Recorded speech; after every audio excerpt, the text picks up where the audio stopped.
I guess this is the way this is going to work tonight.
I guess this is just how we're going to roll this tonight.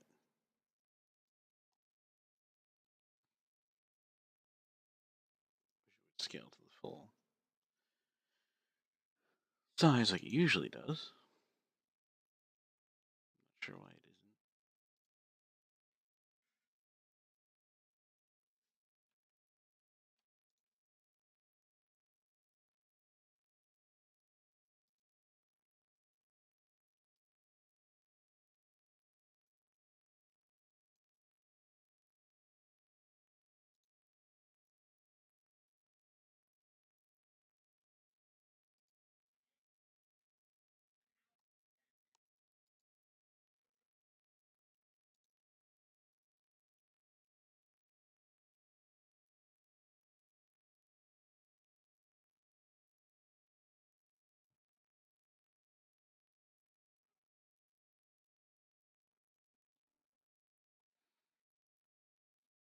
Hmm.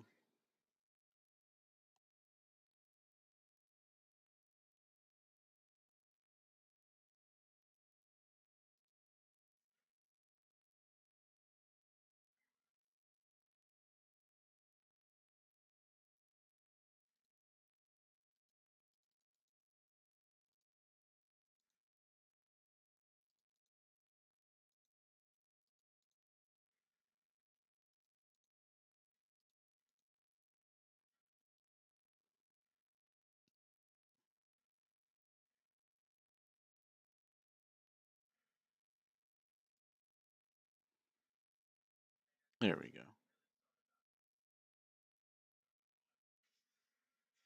That was not distorted too much.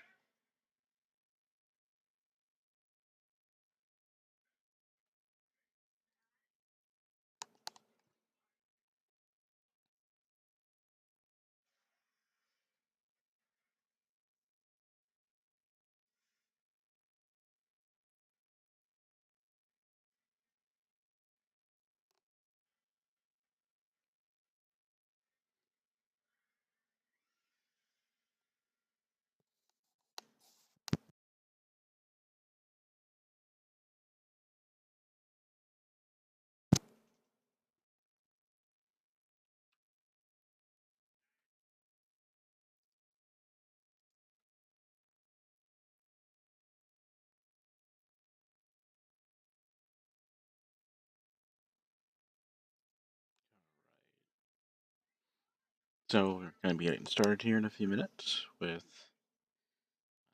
Kingdom Death. We have our first Nemesis encounter versus the Butcher tonight, who's come to the town to wreck our shit.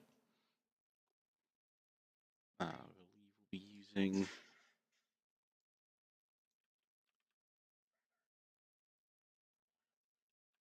ADs for survivors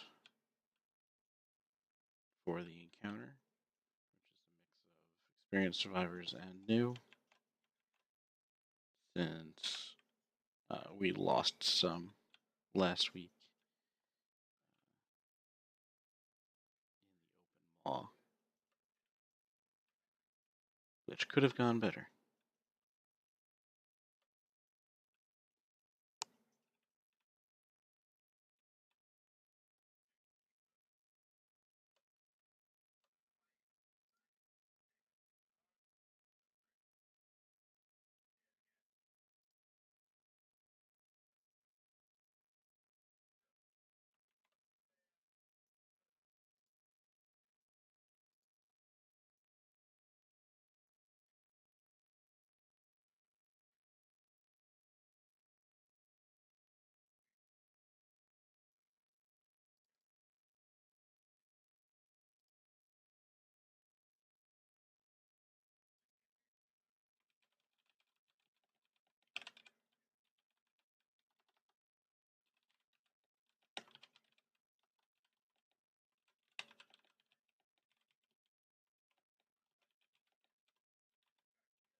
Oops.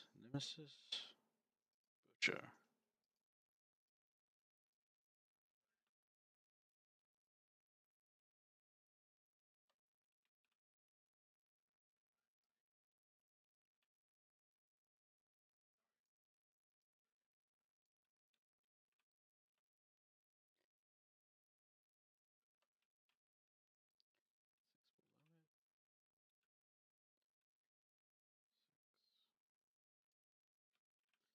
Put down our stone columns.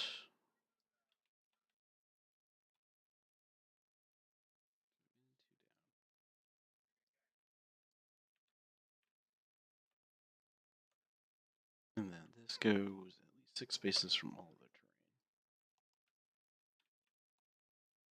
We're just going to start this right underneath one of our survivors.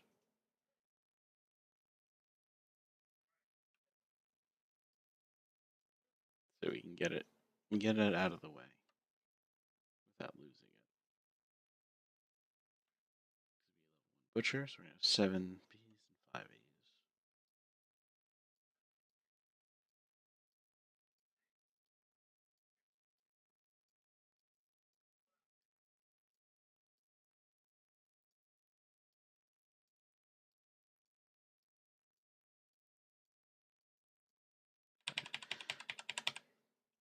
So 13 wounds will be the total we need to kill them. We'll put our infectious lunacy cards out for everybody.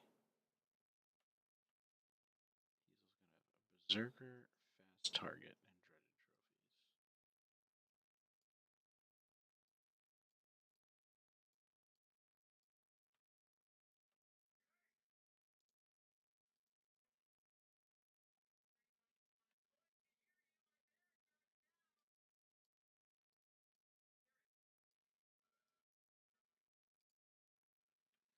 Alright, so infectious lunacy is going to go 1 to each survivor. Because the Butcher's a jerk, and every time we take brain damage, we gain lunacy tokens equal to the amount of damage we suffer. When we have 3+ lunacy tokens, we remove them all and suffer the frenzy brain trauma, which will give us insanity, speed token, strength token, but will ignore snow and melee weapons, but will not be able to spend survival use or buff bodyguards. So that means if he lands a killing blow on one of us, we won't be able to prevent it with a dodge. We won't be able to pick back up people that fall over. I'm playing Kingdom Death, which is a board game that I really enjoy. It's kind of a cross between. It's like if Civilization and Monster Hunter had a baby in the Dark Souls universe. That's the best way to kind of describe that.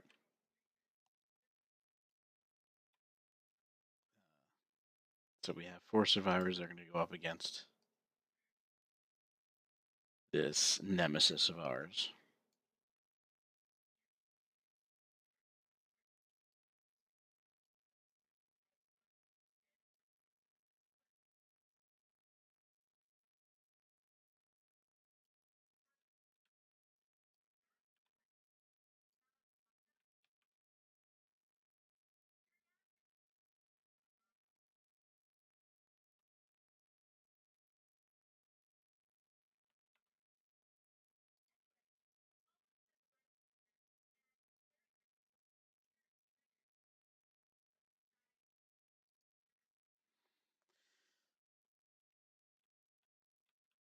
Okay then.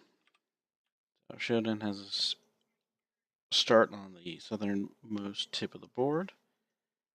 And we are defending our home and going first. So that means we'll get our first shots in on the Butcher. Who is our tank? Ferguson. Departing survivors gain anything?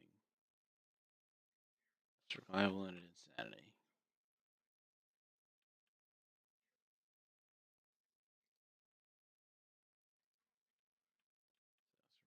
Insanity for everybody.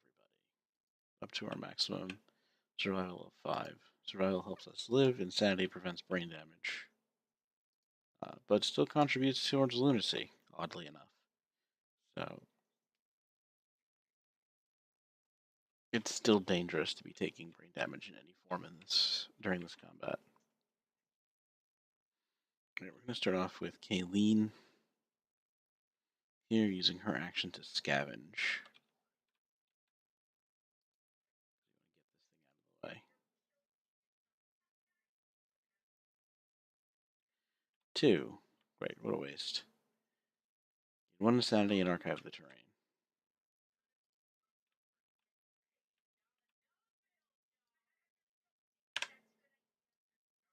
Alright, so that could have gone better.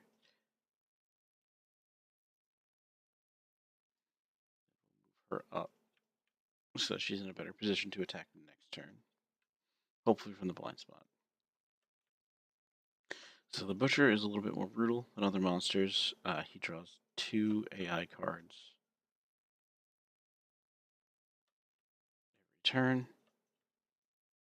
And he's a fast target, so at the beginning of each monster turn, we're going to reshuffle his hit location deck. So we're constantly hitting the same locations on him. So whether that's good or bad, we're going to see how that plays out as time goes on.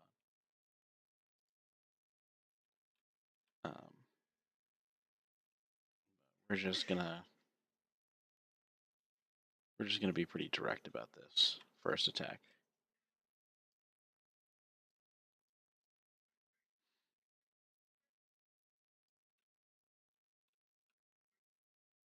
Oh, she had our bone darts.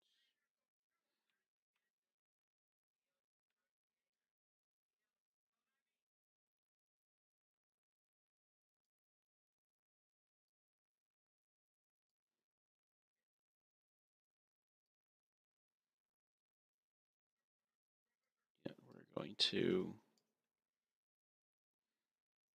try and lure the Butcher over this way with our actions. Alright, and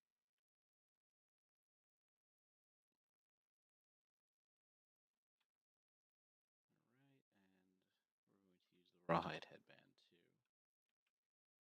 to look at the top 2 AI cards and return them in any order. Let's see what happens here.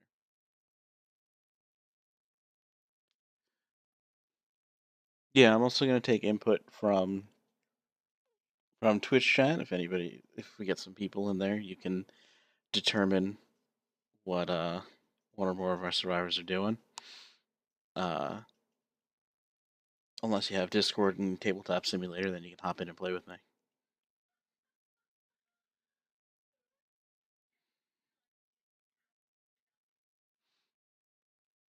I'm just gonna get the game underway until chat starts livening up a little bit, and I have people to take on some rolls. I actually have a dice roller for a D10 in there. If you type in exclamation point and D10, you can roll a D10. It's kind of fun.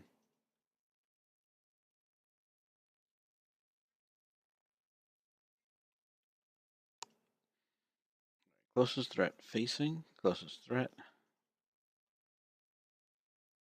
See? Bite. Random severe head injury. Closest threat facing would be her. So let's do that, and we'll just waste bite out. And hopefully we can wound for double hack.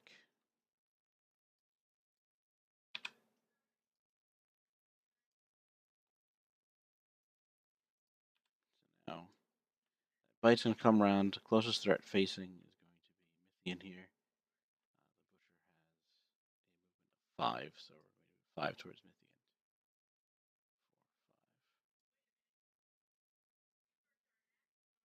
4, 5. That will be the Butcher's action because she cannot reach Mithian, so he's not actually going to land the attacks in the second portion of the card.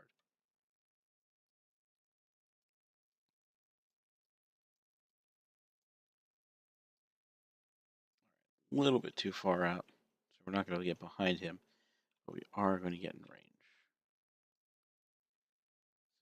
So here with Kaylene, because she's still using the King's Spear, so she doesn't need to be directly adjacent because it has a range of 2. And again, we have 2 attacks, speed, so it's going to be regular. It requires a 6+ to hit, no accuracy, so that's going to be 6+, so 2 attacks on 6+.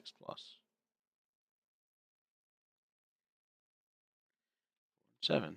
That's 1 hit. I'm going to hit in the Furious Vambrace. If she fails to wound, the Butcher lashes out of the attacker's face, striking with the back of his hand. From the basic attack action against the attacker, this attack gains before damage Headhunter. So she'll backhand. The Butcher will backhand Kaylene in the face if she fails to wound. So the Butcher has a toughness of 9. King's Spear has a strength of 3, along with Kaylene's strength of 1. That means she'll need a 5+ to wound. And a 9 is a wound. Remove 1 AI card off the deck into the wound stack. Unlike a lot of the monsters we've been fighting so far, the Butcher doesn't have critical locations on most of its cards. As you can see here, there's no lantern symbol to indicate a critical. So even if we roll a lantern, it's not going to crit the monster. So we're just going to have to do this the hard and old-fashioned way.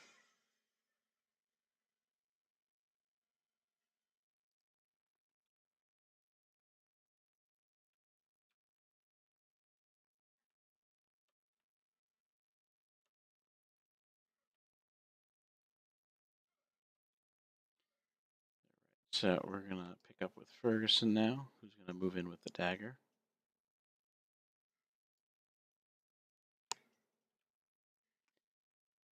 He's going to get 3 attacks.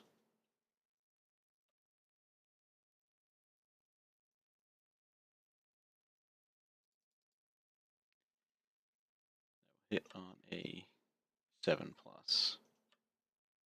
3, 5, 9, that's 1 hit.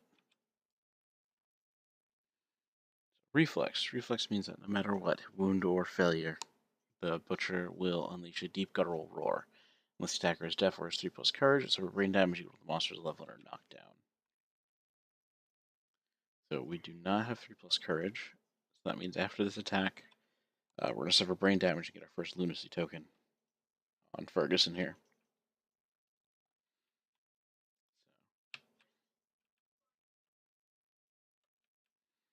1 strength from his and 1 from the dagger. It means a 7+ will wound. 3 will not wound. 1 brain damage.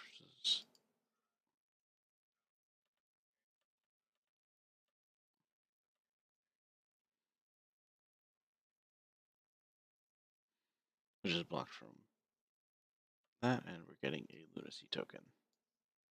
Once we have 3, we go crazy. And since we're on our way to be lunatics, we're going to surge to attack again. 3 more. 7+. 2 more hits.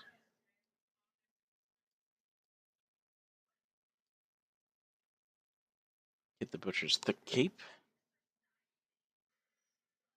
Reflex, attacker rolls 1d10. If the result is greater than their courage, they suffer brain damage equal to the monster's level.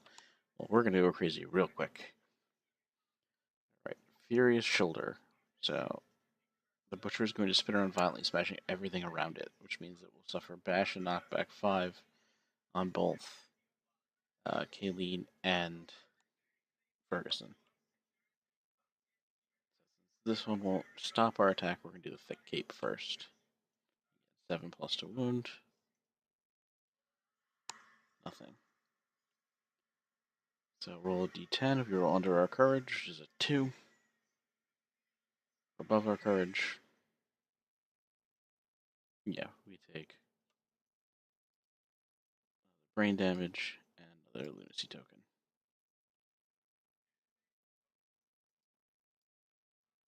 Then we're going to attack again for a wound for the Furious Shoulder. 8 is a wound. Another AI card from the stack. But he will do his Reflex and Bash, which is knocked down, and knock back 5 to these two.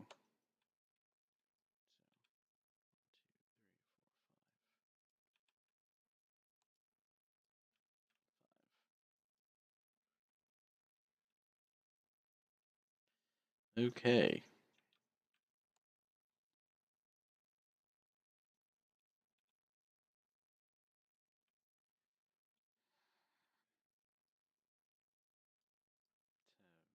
Mythian go in next with her daggers.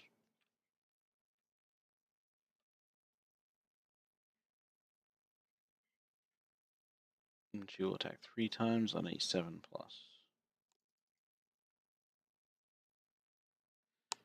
The yellow guy's actually our puncher. Gronk here is gonna punch, use his fist and teeth to try and bite into him. So we hit 2 more times.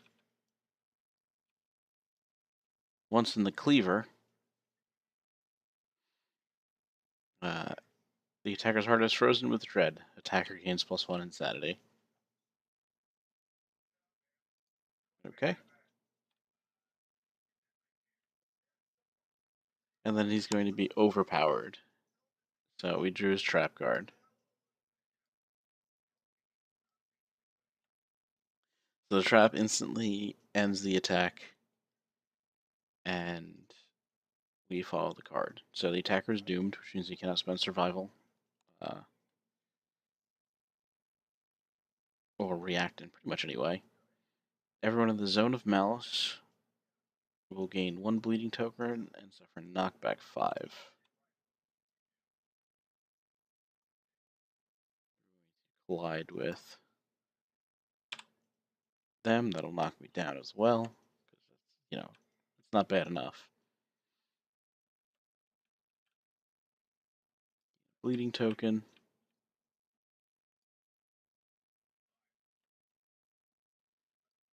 4 bleeding tokens and you die. So that's definitely not good.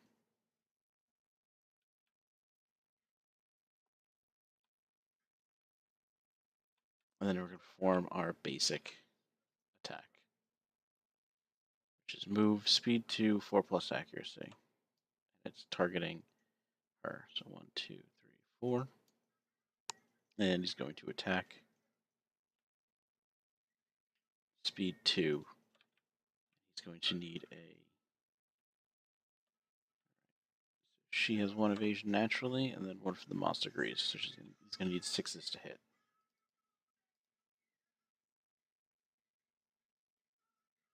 And of course, he'll hit with both.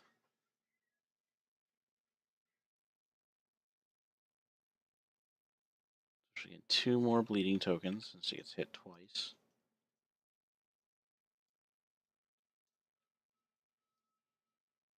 Oh, I should have made bandages. This is going to go really poorly. And she's going to take 1 damage each to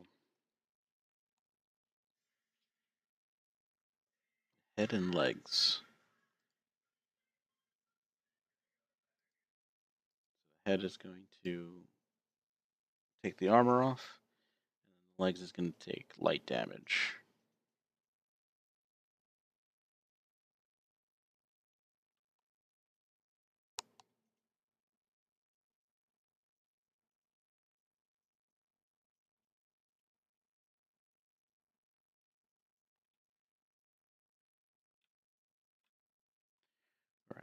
Meanwhile, Laurent can get behind this guy into his blind spot. All these hit locations are now going to be shuffled back into the deck as the trap card. He'll attack with his Fist and Tooth, which will attack twice at an 8+. He has 1 accuracy, so 7+. And a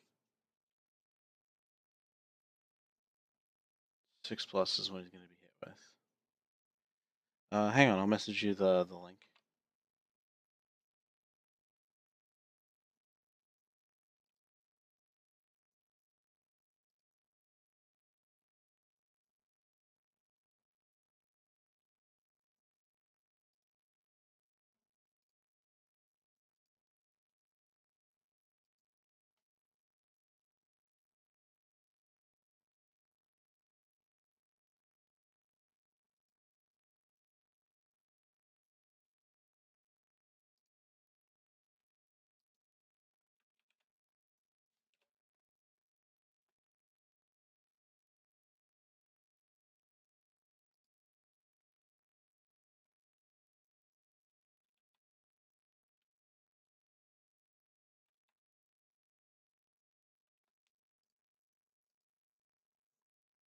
Alright, send it to you.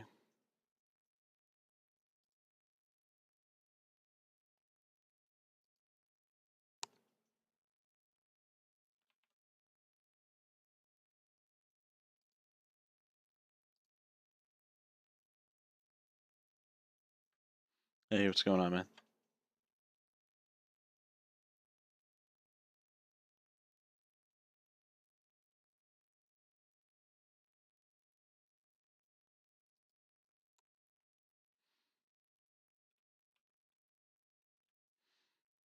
Alright, so like I was saying before, 2 attacks on a 6+. 2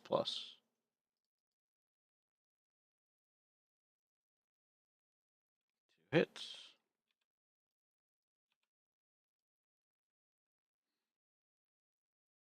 Alright, and the Furious Greaves and the Furious Breastplate. So +2 toughness to wound this location. That's not fun. And then Furious Greaves just reflex move towards me. Since I'm right behind him, it's not really that big a deal. So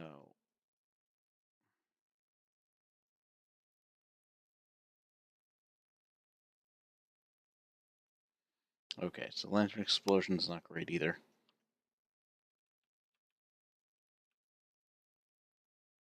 So to wound on this guy has +2 strength, and then there's nothing from the Fist and Tooth. So this is going to be 7s to wound. We're going to try and wound the Furious Breastplate first, which is 9.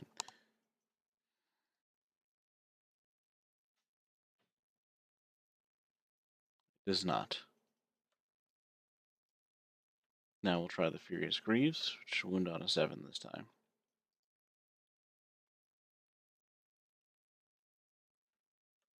An 8, so that does wound. He doesn't need to move anywhere, but he does turn to face us. We will surge to attack again. This will be 8s to attack this time because he's turned around. Oh, so close. I'm sorry, 7s. It is 7s because it's 8. We still have the 1 accuracy. We do hit 1 time. Reflex. Clearing the path results all strategies in the bush except for Bash, which is just a knockdown. So everybody else is already knocked down, so this will knock down Laurent after we determine if he wounds. Which he wounds on a 7 again.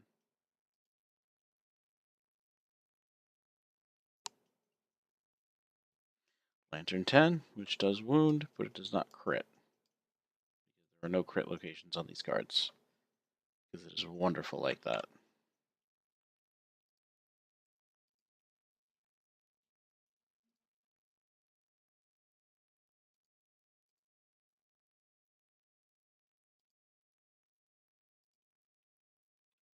Alright, now the butcher's gonna go. So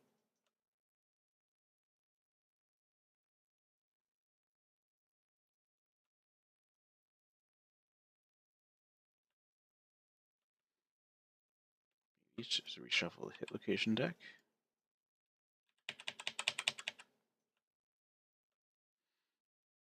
AI card. Hack, closest threat facing. So that's going to be Laronk. So it's 2 attacks on a 4+ accuracy. Laronk has 1 evasion naturally and 1 evasion from monster. So these are going to hit on 6s.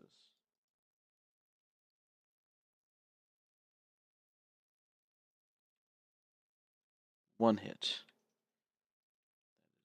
1 bleeding token for Laronk. Because after hit, target gains a bleeding token. And then 1 damage to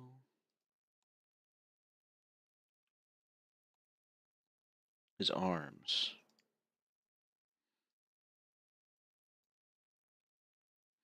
Then we're going to draw our second AI card. He's going to kick Laronk. Closest threat facing, speed 2, so this will hit on 6s again, because it's a 4+. 5 and 4 miss. So we do not do any after damage effects, but we do go to the third area and draw another AI card. Devour Lantern, closest threat facing in range. Closest threat facing. Laronk, again, target is doomed, so we can't spend survival. Speed 2, accuracy 4+, which again is going to be a 6+ because we have 2 evasion. And then if he hits us, we're going to lose our lantern, which is going to suck.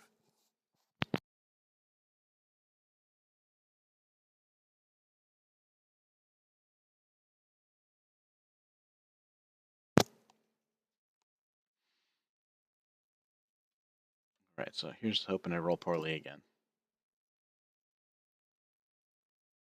Ugh, 6 and 9 means he hits twice. So we're going to do damage to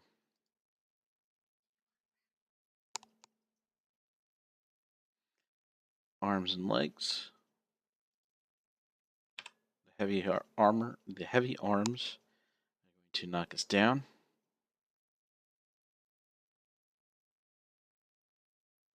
We're going to get 3 -1 accuracy tokens. So Laronk has been effectively taken out of this fight, because he will have a lot of trouble hitting at this point. And he loses all of his survival.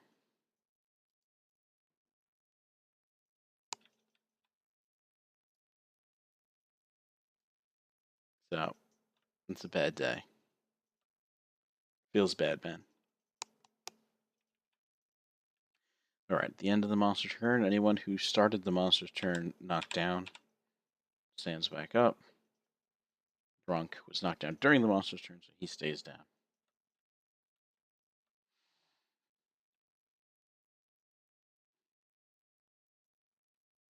We didn't roll for him to see if we lose his survival. 10 means we keep his survival.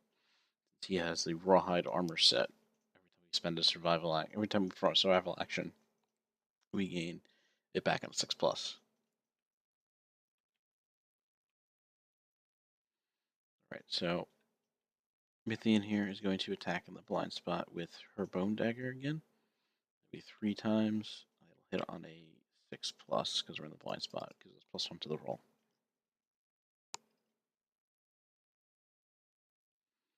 7, 8 hits twice.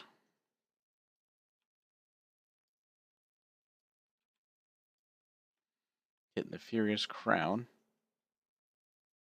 will knock us down again after as a reflex. And the Furious Vambraces, where if we fail to wound, he's going to backhand us in the face.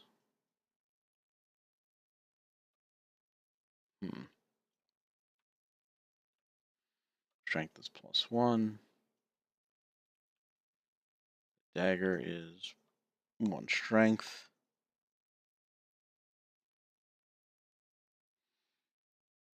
Hello, what's going on, Jester? It's good to see you. I hope your KOTOR stream went well.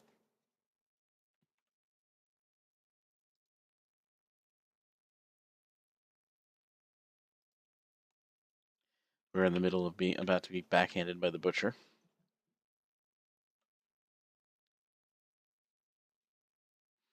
We're gonna go for the Furious Vambraces first. This guy.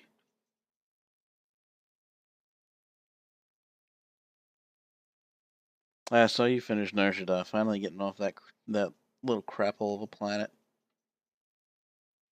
Glad you got through Korriban too.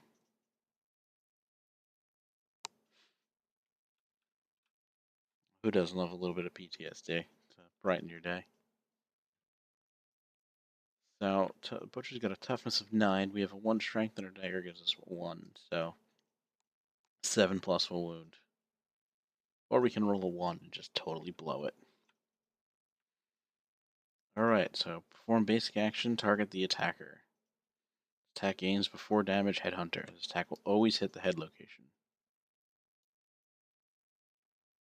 Basic attack is going to be 2 attacks to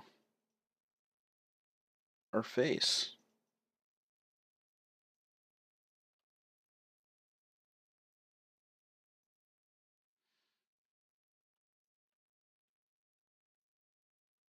Alright, it's going to hit on a 4 plus. We have 1 evasion and Monster Grease. It's going to be 6 pluses. And if either of them hits, we get a bleeding token. Pretty sure that kills us. Oh, Mythian, at least.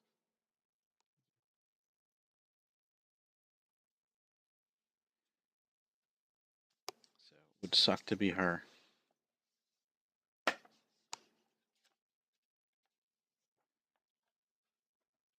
Just double check that in the book I got.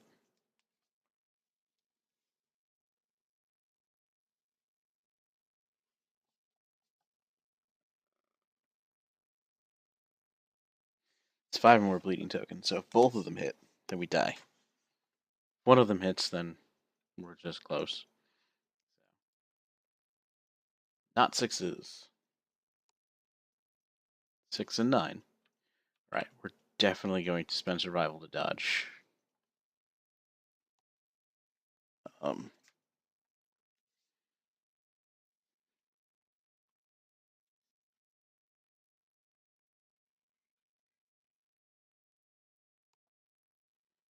Say balls? Oh, balls.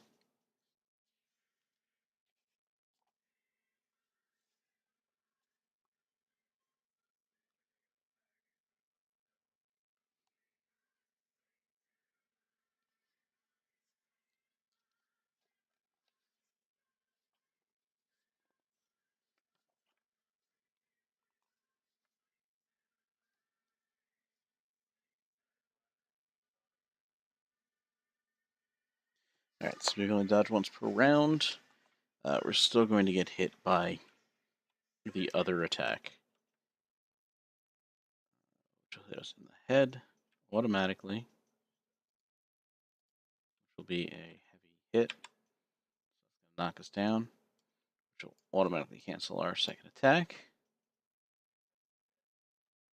Basically actually gives us a bleed token.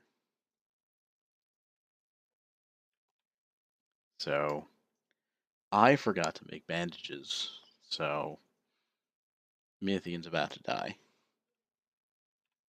Whoops. Alright, so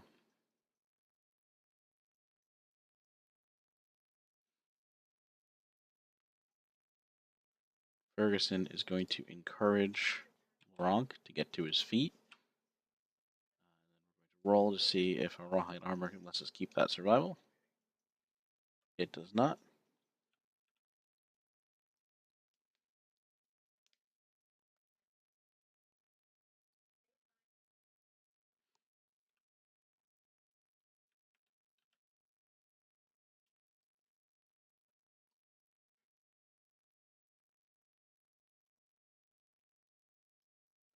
And Ferguson's going to go in and attack with his bone dagger.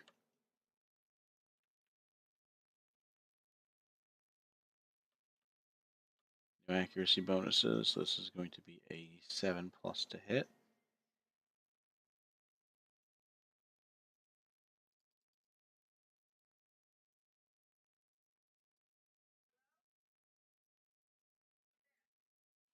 That's 2 hits. And the trap. Cancels all of our hits. Our survivor is doomed.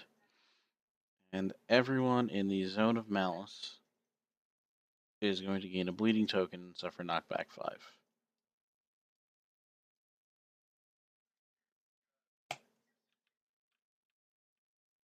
And that's bleeding token number 5. That Mythian is dead.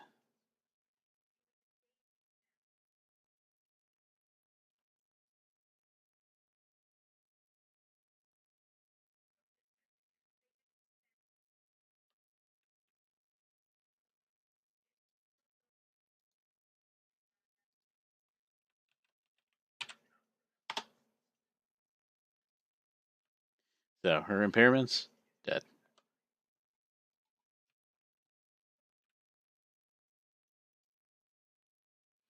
That's our 3rd dead survivor. We're not doing as well as time around. Bleeding tokens for Ferguson and Laurent.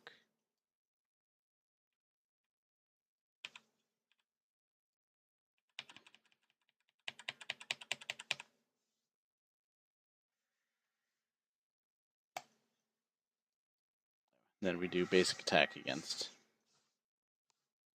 Ferguson.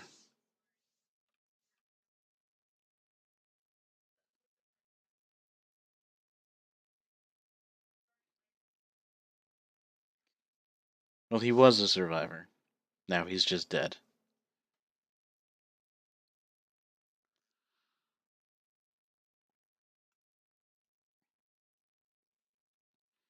Alright, so 2 attacks and a 4+ accuracy. Let's see if this actually counted that. I think I edited it in though. So F1, 2, and then 3rd from. Yeah, so he's plus 3 evasion, which means we're going to have -3 to his roll. So we're going to need the monster's going to need a 7+ to hit Ferguson the Everlasting.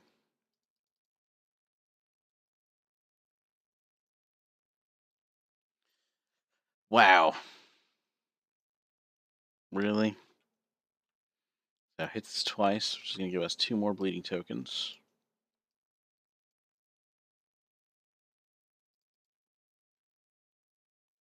And it's going to deal 1 damage each to the head and arms.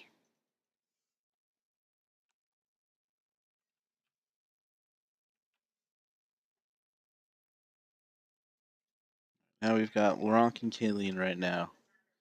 Kayleen has her Bone Darts, which we can throw at range 6 for a 7+ hit, or the King Spear, which we can attack at range 2, or just go into the blind spot to get a bonus to accuracy.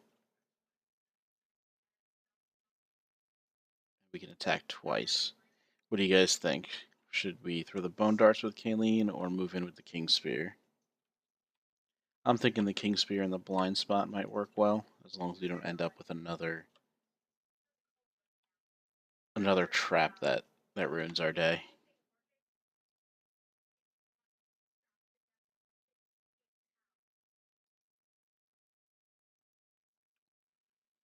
I think Laurent is completely out of range.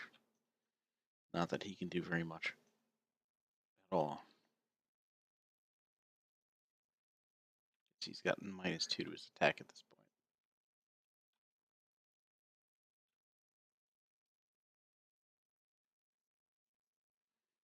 He is going to close a little bit.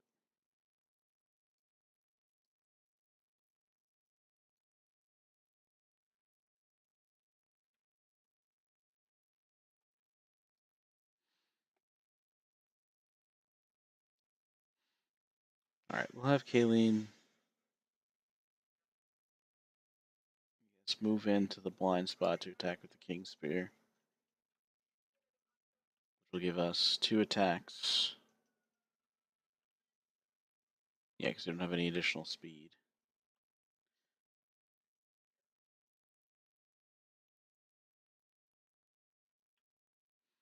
If you guys want, you can roll this one for me. Just type in exclamation point D10. And we'll take the first two D10s that are rolled in chat as our attack. We're going to need a 5+ to hit. We're getting a +1 for standing in the blind spot.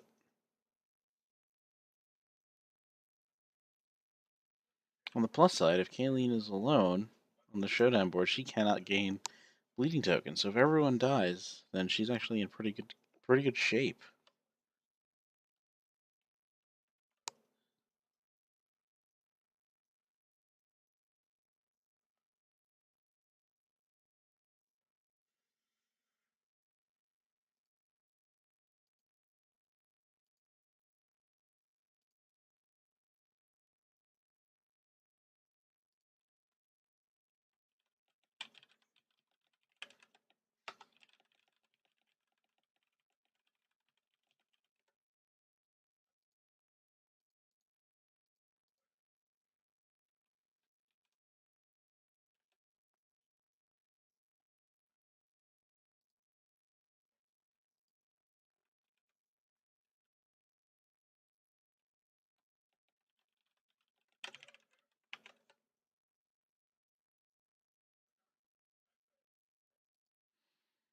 Alright, so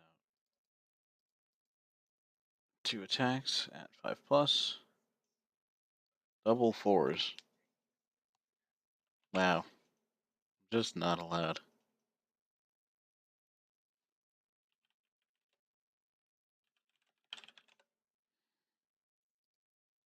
Not allowed to have fun on this. So we're going to Surge, which will give us another attack. We're going to try that again. And this time we're going to hit twice.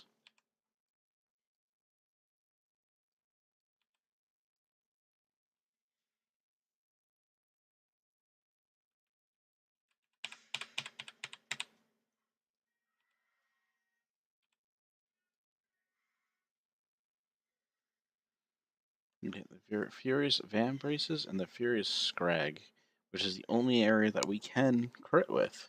And if we kill him in that spot, then we get a bonus. Let's go with the Furious Scrag first, because we're not near killing him, so we've still got 9 more wounds to go. And this doesn't have an attack back on us like the Furious Vambraces do, which could knock us over and prevent our other attack. 1 strength plus a 3, toughness 9 is going to be a 5+ to wound.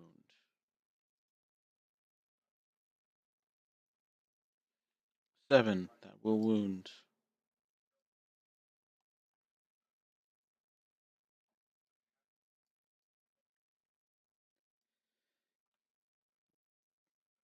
And then we'll attack the Furious Vambraces for another 5+.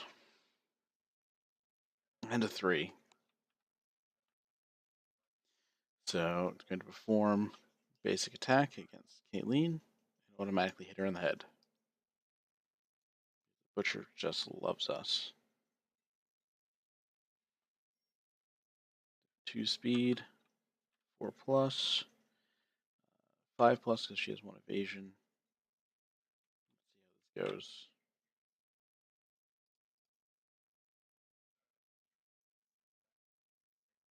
No, that was almost a 1. 2 damage. That's going to be 2 bleeding tokens. 2 damage straight to the head.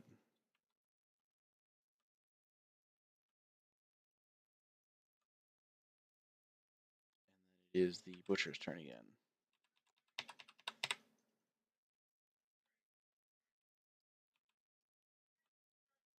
Hugh, closest threat facing. That's going to be Kayleen. So on a 3, it's only attack once, and a 3+ to do 3 damage. Oh, so it's actually a 4+ because she has 1.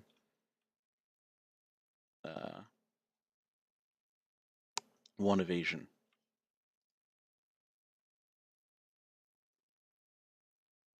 And again, it's a 9. It's going to be 3 damage. Bleed token to the head.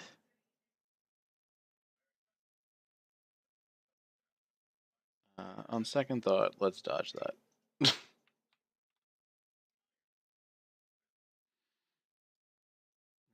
Second attack from the Butcher. All non-death survivors in range roll a d10. On a 4+, target suffers 1 brain damage per monster level and is knocked down. We also gain a lunacy token, which will drive Ferguson into a frenzy, if that's the case.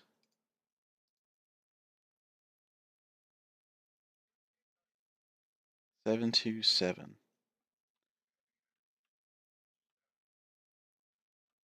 So, knock down,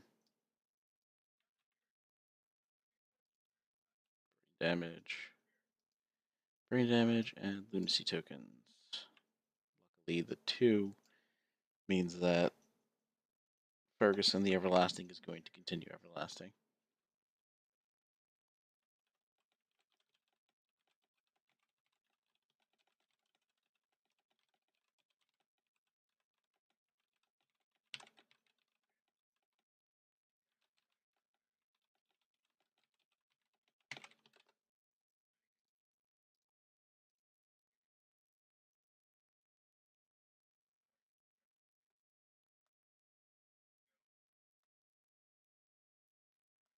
Did you just walk in onto a TPK? Hopefully. Yeah, definitely. We definitely decided to dodge that one. I was not going to deal with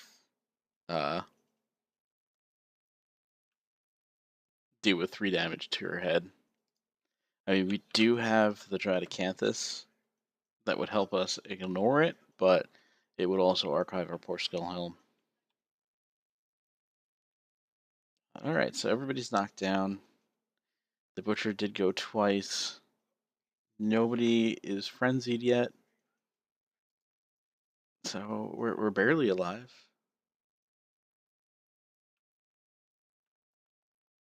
Alright, Ferguson's going to go.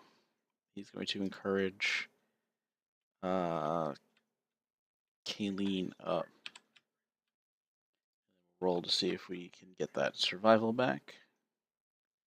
6 brings that survival back for sure. Love having the rawhide armor set.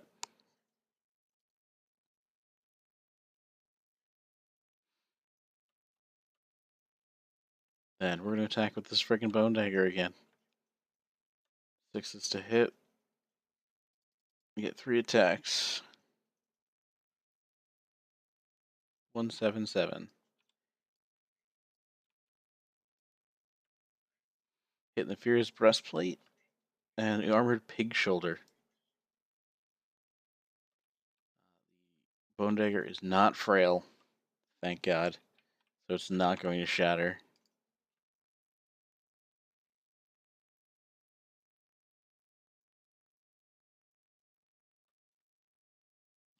We'll go with the armored pig shoulder first.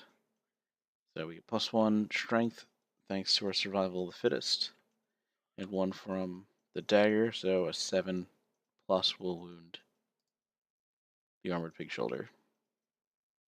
5. So nothing. Furious breastplate gets +2 toughness, so that means they're going to put us up at 9. So only a 9 or a 10 is going to wound on this one. And there's our 7 needed from before. So there's a whole lot of nothing. But we're going to surge and try that again.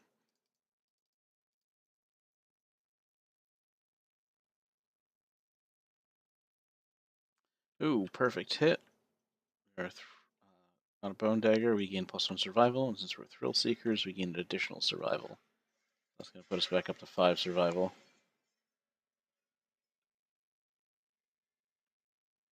We still need 6s to hit, so only one of those is going to hit. And it's going to hit the cleaver. And we're frozen in dread, and slightly more insane than we were before.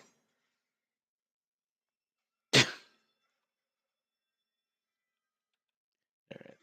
So what do you guys think we should do? Kayleen's got 2 survival left. We've still got our King Spear and our Bone Darts. should we use that survival to pick up Laurent in the hopes that he can roll a 10 to hit? Because right now he's our fist and teeth guy, and he's got -2 accuracy, so he literally needs 10s to hit at this point.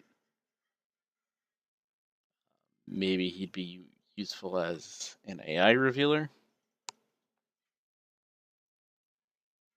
It's kind of a tough call.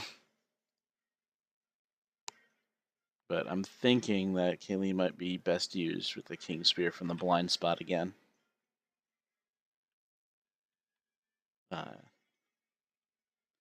And then a Surge.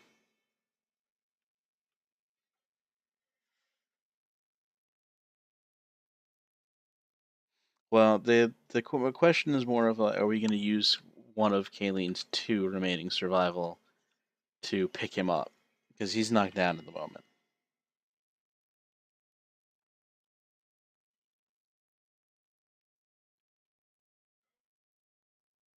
Yeah, and we do have a kick in the deck.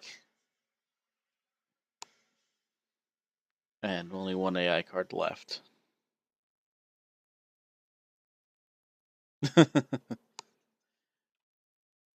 This is true.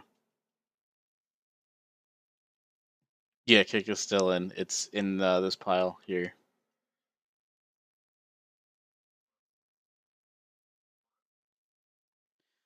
We're going to have Kayleen go into his blind spot here and use the King Spear. King Spear has an attack of 2. So if you guys... Oh, Herosand is. So if you guys don't mind, type in exclamation point D10, and the first 2 are going to be my rolls here. And we're going to need 5s to hit.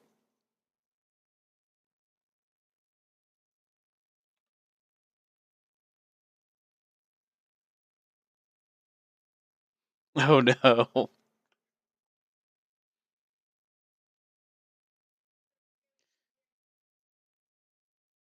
Yeah, it's D10, not D20. I only have the D10 set up.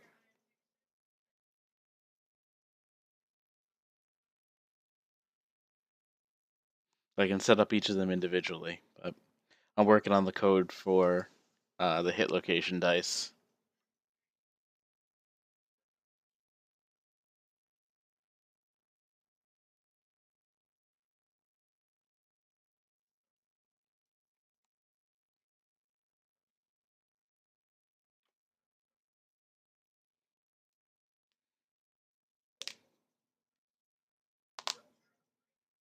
Rolled a 9. We hit. Hitting the Furious Bellow. The Butcher unleashes a deep guttural roar as a reflex, so no matter what, we're going to get brain damage and get knocked down. So. Alright, so I need one more D10 to see if we're going to wound here. We need a 5+ to wound because his toughness is a 9, and we have 3 strength from our spear and 1 from that there. I mean, we still would have had 1 left, and we can only dodge once per turn.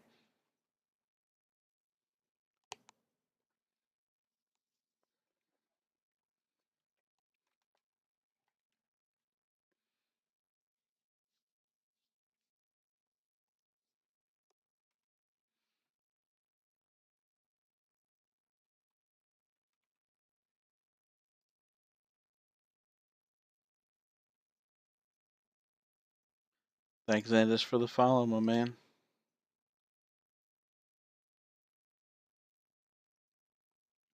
And somebody give me a D10 roll so we can see if we're actually going to wound this guy.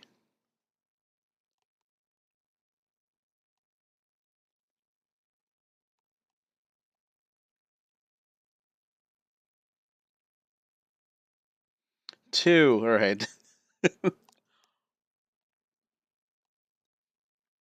No wound. And on the reflex, I don't think Kayleen has 3+ courage. No.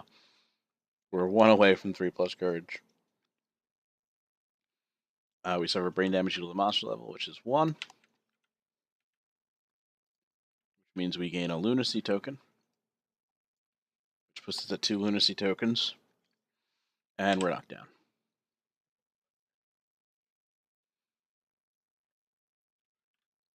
Alright, and then Ferguson attacked before, so it is the Butcher's turn. Screaming. When Screaming comes into play, all non-death survivors suffer 1 brain damage per monster level. So that's 1 for you. And a lunacy token. That's 1 for you. And your 3rd lunacy token. And 1 for you. And your 3rd lunacy token. So that's 2 frenzies.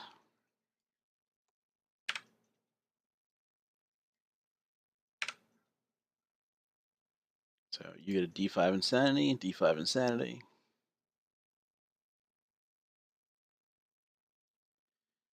Alright. 2 Insanity for you. 1 for you. 1 speed token, 1 strength token. We can no longer spend survival. Or use our fighting arts.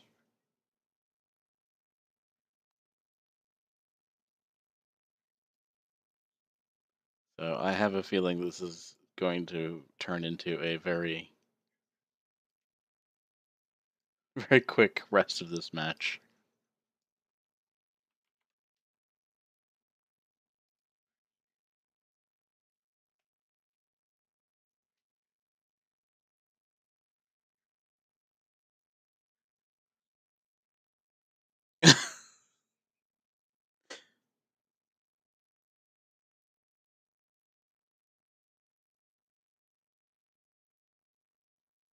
Even the me that believes in the Butcher. We're in trouble. We're in trouble, guys.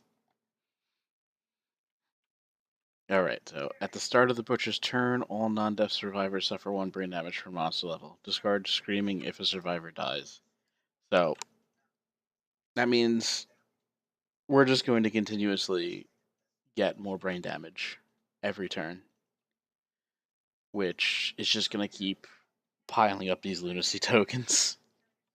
I mean, on the plus side, with the lunacy tokens, is we're getting more powerful. We get more attacks and more damage. Unfortunately, nobody. I was a dumbass and forgot to make bandages before I walked into this fight, so there was that.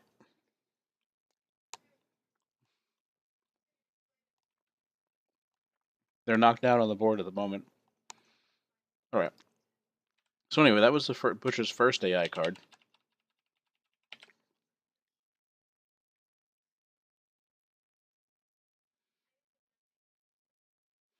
The Butcher does not know D-Way. The Dradacanthus gives you +2 survival when you depart, and when you suffer a severe injury, you ignore it and archive this card instead. So when you suffer your first severe injury on like the severe injury charts, you ignore it. Doesn't apply to the brain trauma table though. Yeah, it'll definitely save us. So I'm hoping the slowly stacking strength and speed will help.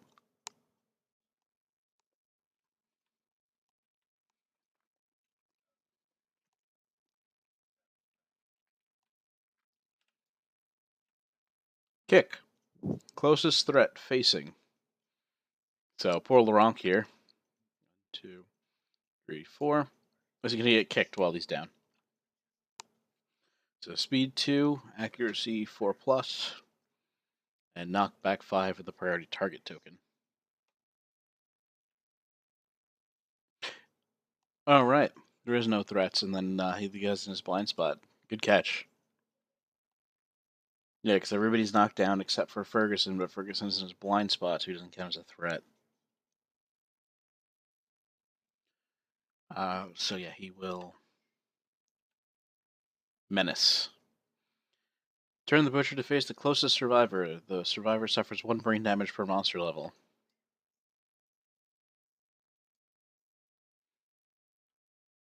Who do we give this one to? We can give this one to Kayleen or to Ferguson the Everlasting.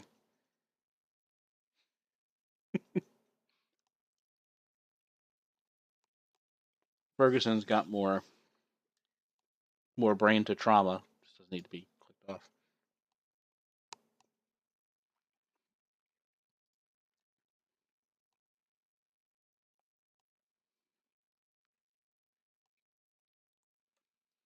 Right, at least we don't get the priority target token.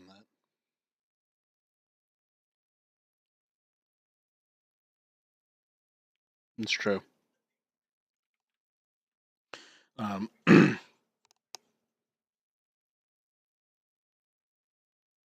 no target menace. So I believe that cancels the whole card since we moved on to the instinct move and menaced. So I don't think I have to draw another AI card for that because we're not moving on to move and attack. Unless we just skip the move and attack and go straight to the draw AI. I don't remember how that all interacts. Rule of Death. Bite. Closest threat facing. Ferguson. His speed 2, 4+ accuracy. After hit, target suffers 1 random severe head injury. He's literally going to bite my face off. Alright, but on the plus side, Ferguson has 3 evasion. So it's going to require 7 pluses for this to hit. Oh. Who didn't see that coming?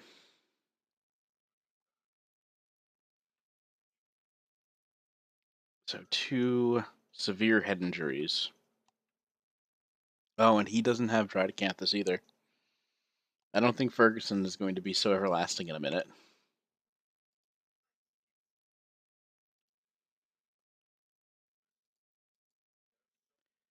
Go. Dead, dead, dead, dead, dead, dead, dead. Super dead.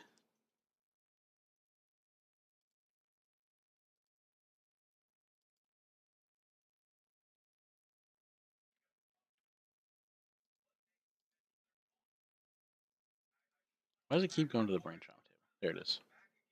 Head. 1 to 2. Head explosion. Your head erupts in a shower of gore, killing you instantly. All of the survivors are so disturbed they lose 1 survival. Not that it friggin' matters. We can't use it anyway. So, Ferguson is now no longer everlasting.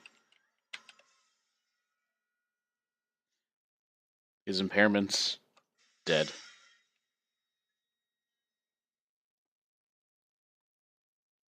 Don't go into this. You're dead, Ferguson.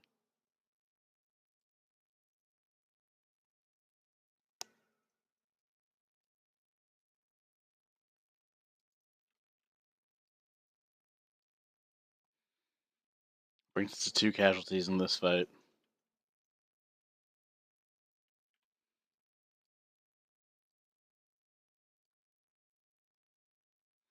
And we still have 6 AI cards left, so we still do 7 damage to this fucker. You're both getting the stand now. And it's our turn. Oh, this all got shuffled back into. Oh, wait. Almost forgot. Dreaded trophies.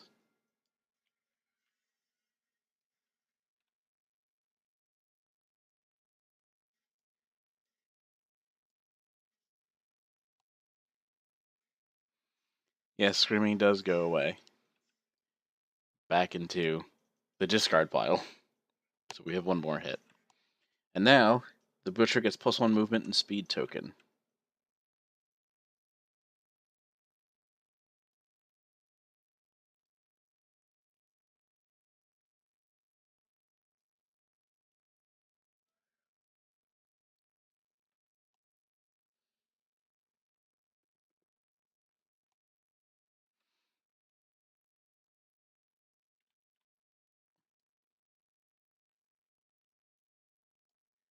Alright, Gronk's gonna rush in. He gets 2 attacks with his fist, and you know what? He's not even gonna do that. He's gonna look at the top 2 AI cards and hopefully make it so that it's not absolutely horrible, whatever happens. But no, it doesn't matter because he's gonna perform both of these anyway.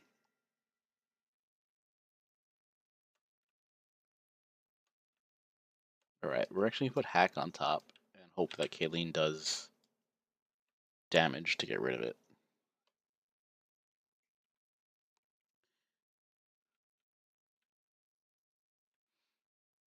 So guys, give me 2d10 rolls for Kayleen's back attack with the spear.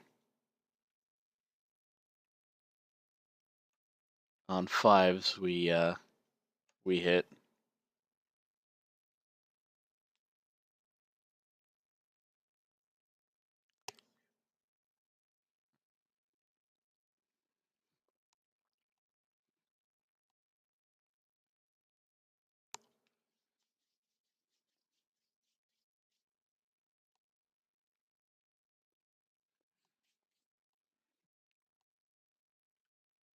Nice, you hit this time.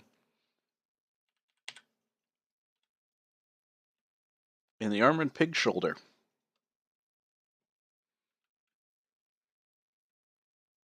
So give me another d10. This time we get. Oh, we have +1 speed. I need one more d10 for an attack. Because we got speed from that token before. Being crazy.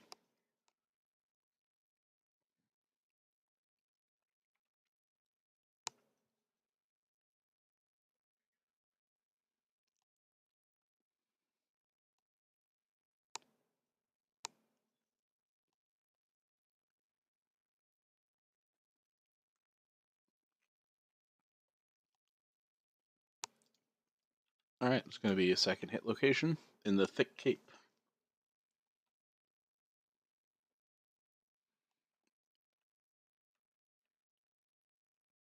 Then we only need 4s to wound to this point. So we're going to do the armored pig shoulder first. Yep.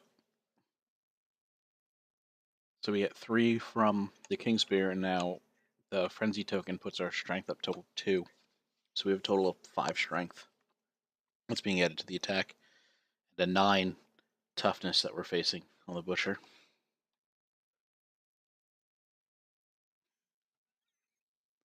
Alright, so we do not wound the armored pig shoulder. But how about the thick cape?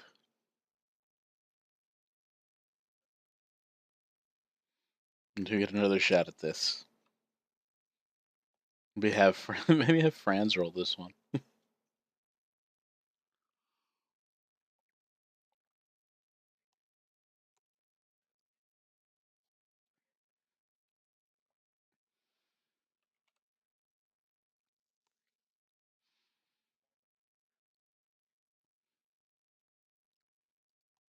Alright, that is a wound. And then. So we'll be able to get rid of that hack at least.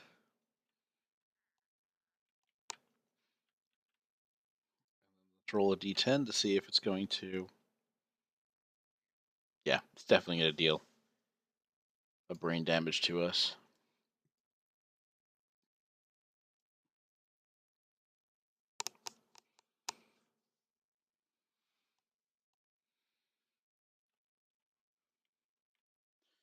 Alright. That was us, now the Butcher goes. Butcher's Roar, 1d10 for each target, 4+. Target suffers 1 brain damage and is knocked down.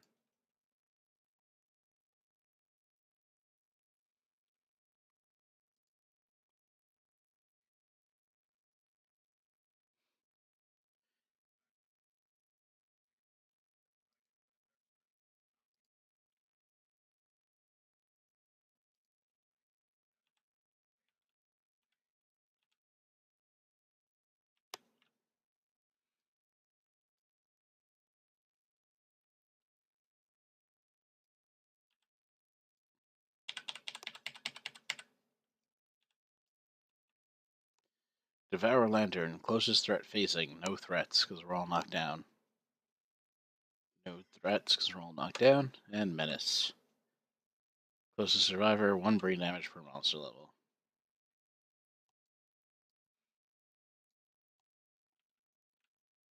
Alright, time to roll on the brain trauma table, guys. Give me a d10 to see Kayleen's fate on the brain trauma table.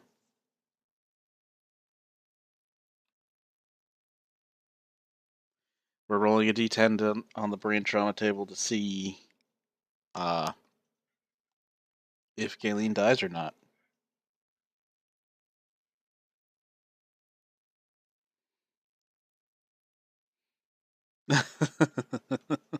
That's not entirely true. You did wound.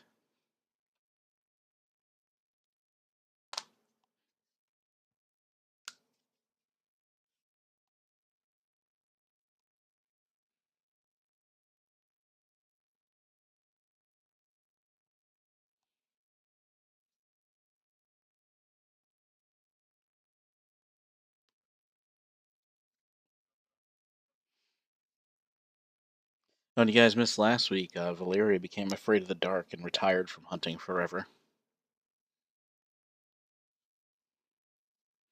As well as Ferguson murdering his son accidentally in a monster hunting reenactment.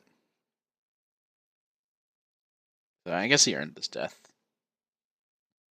He did kill his son.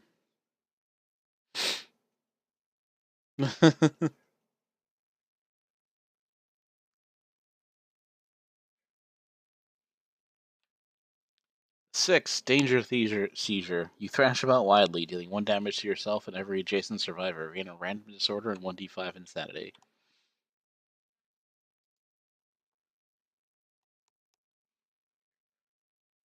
So 2 insanity, which will continue blocking things.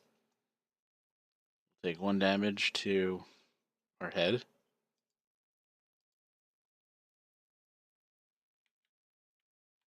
And then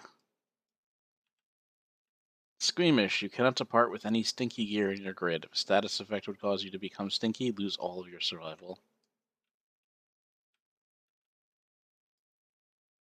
That's actually her third. No, it's her second disorder.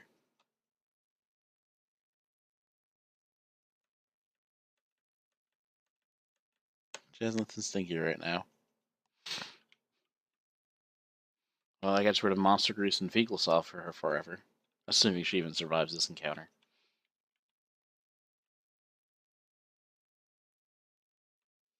That was our second attack there. But the Butcher's Roar is what knocked us down in the first place. So the Butcher goes again.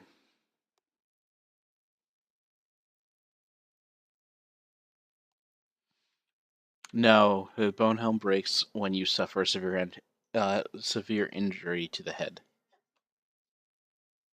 That was just brain damage that we got.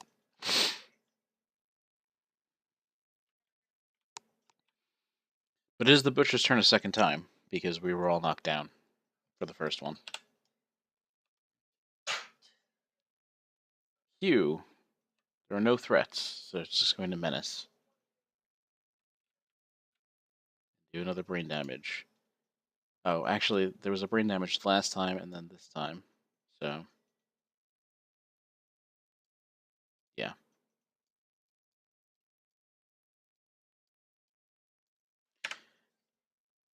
She's gonna frenzy again.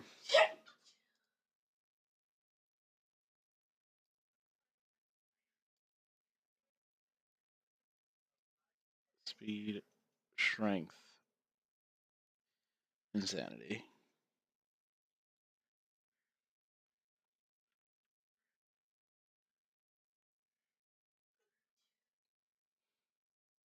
Yes. So we're actually at a 4th lunacy token.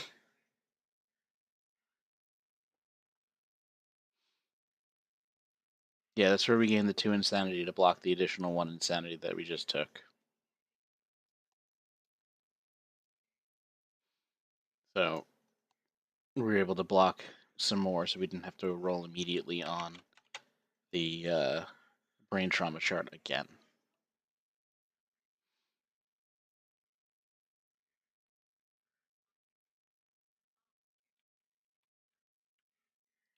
Butcher's first action.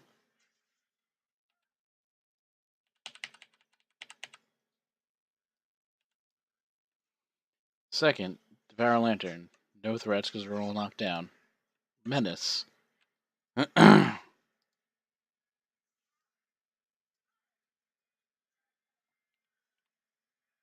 Now we stand up.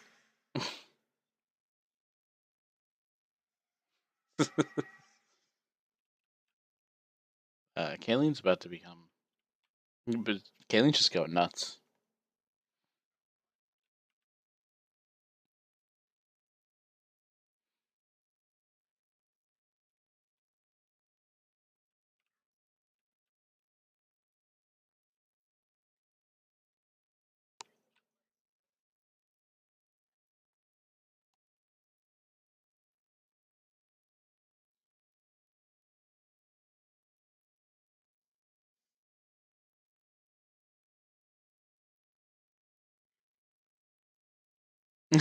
Sorry, man. No links in chat.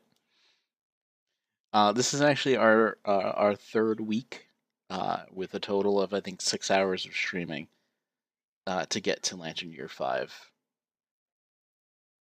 and we're about to get into Lantern Year 5 after the Butcher. After the Butcher goes, we have one more hunt, and then we'll be in Lantern Year 5. So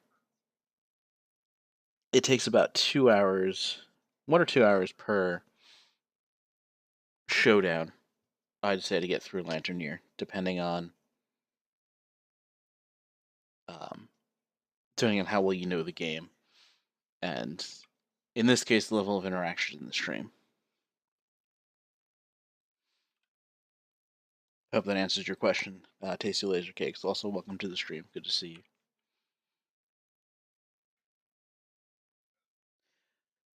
you. In total, in our settlement, we've got 7 survivors left.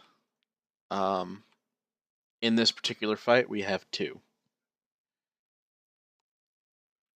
And it looks like I'm not sure how long these guys are gonna last. To be totally honest with you.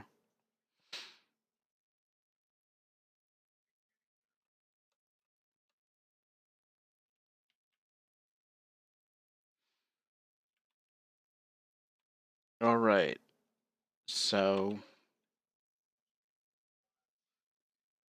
what do you guys think? Do we want to look through the AI deck and put something on top for hopefully Kayleen to tear out, or are we gonna hope for a fucking pot shot punch or bite with Ronk here, since he can only hit on 10s?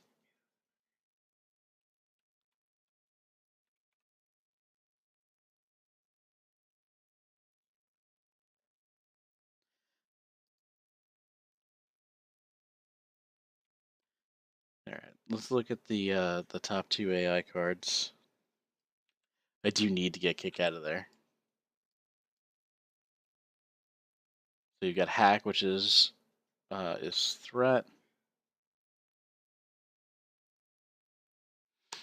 and then Lantern Frenzy. We're gonna put Lantern Frenzy on top and hope we can take this away, because this card is horrific.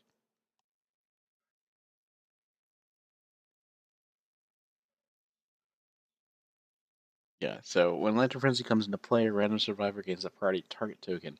Cannot be removed for any reason, so he just...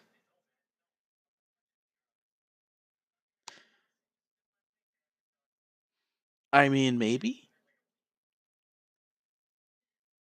He has +2 movement and +1 speed tokens. At any time, the survivor with the priority target token may sacrifice themselves and lead the Butcher far away. They perish and their gear is archived. End the showdown immediately and skip the aftermath. Yeah, that's true. No, the Butcher just gets cranky and trashes all my stuff. The aftermath for defeat is the Butcher rampage through the settlement. Everyone escapes into the darkness until it leaves, but all resources in the settlement storage are lost repairing the destruction. Right now, our settlement storage is equal to 5 scrap and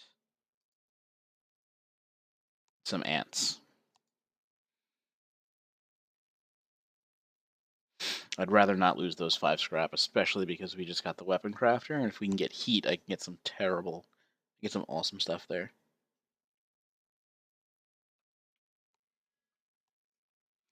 Alright, I mean, either way, it's good to get Hack out of the deck, too. So we'll put Hack on top, and then we'll have Kaleen hop behind him again, and attack from the blind spot.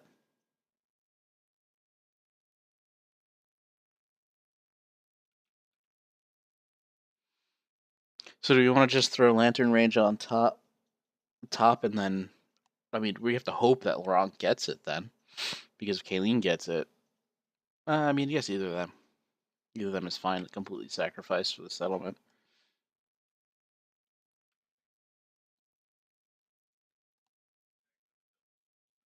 All right, let's put this to a vote.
I mean, I'd rather just have the Lantern Frenzy happen and not risk it, because remember, with uh, Kaleen and the Spear right now, we're going to be attacking 4 times and hitting on 5s.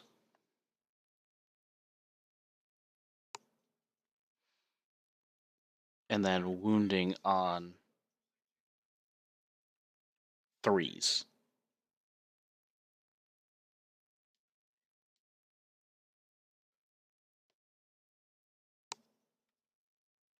I mean, at this point, once we have the weapon crafter, I can make better weapons than the Twilight than the King Spear.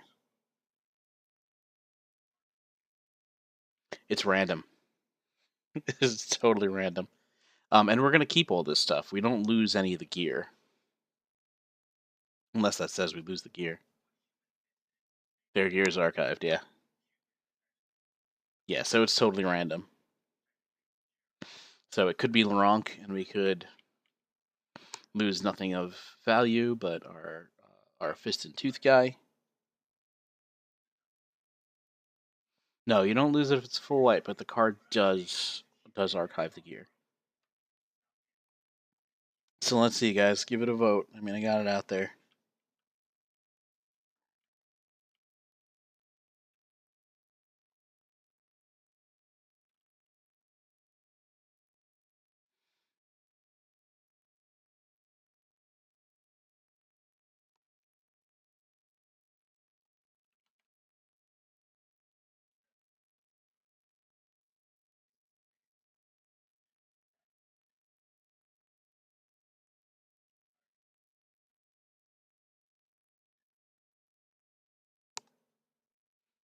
That's fine. It's just exclamation point vote and then the number.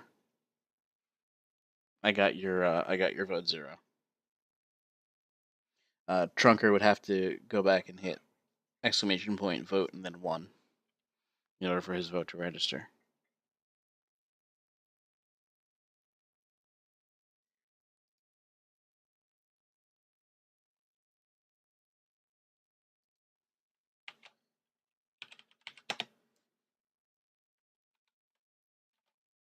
Just like that, guys.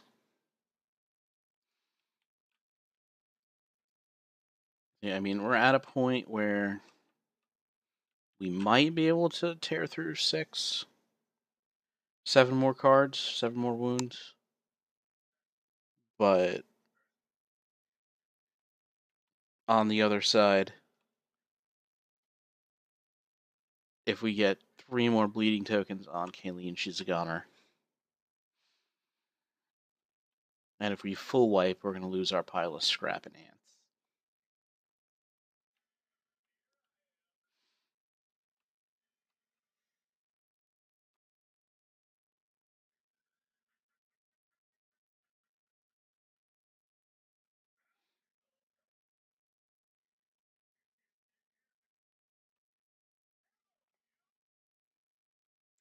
Yeah, it looks like it's 2-1.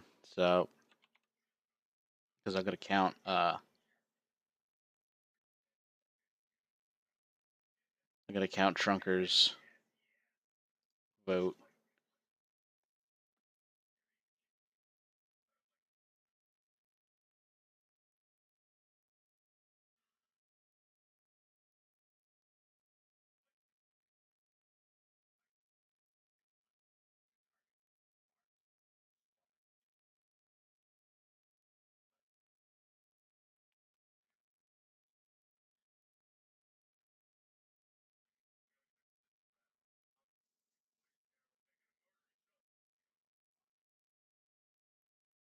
What are you talking about? The target? Yeah, it can be anybody. It's just going to be totally random between the two.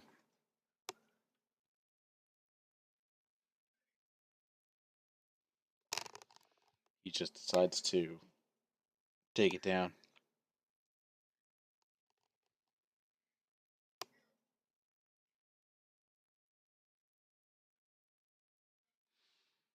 I mean, we'll see what happens.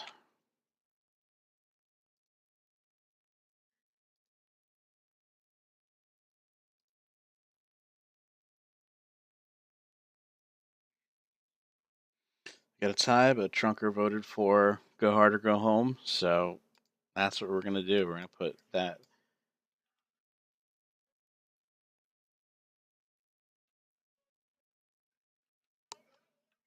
Yes. Yes, the dry eye is part of the first grouping.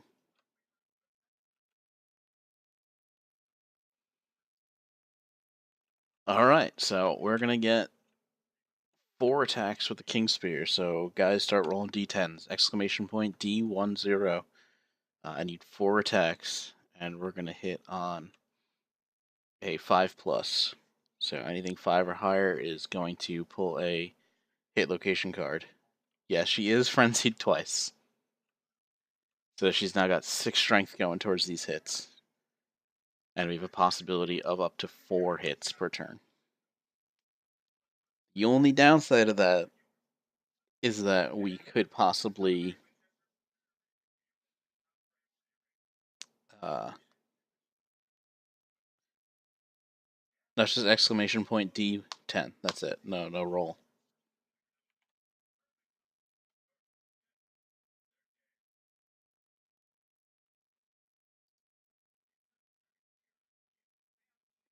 Five is a hit.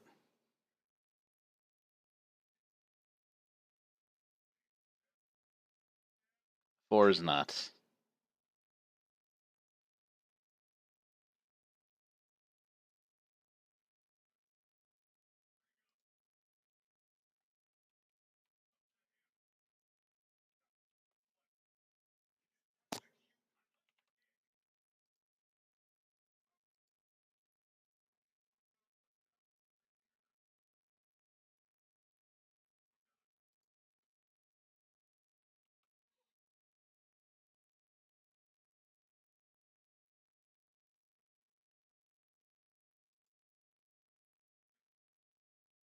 We got 1 hit out of that.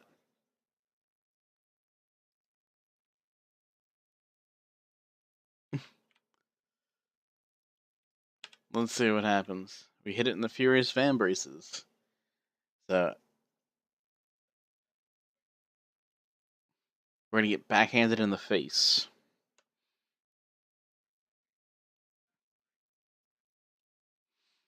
So we need a 3+ to wound. So somebody roll me a d10 and roll a 3 or higher.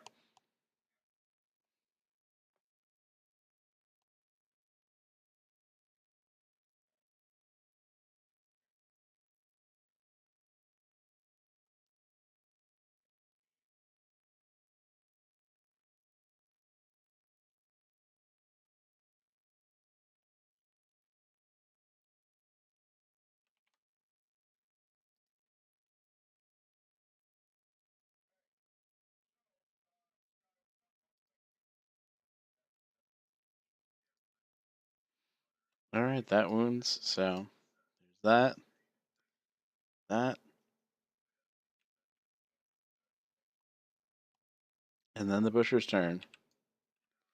Lantern Frenzy. So Nightbot hates us.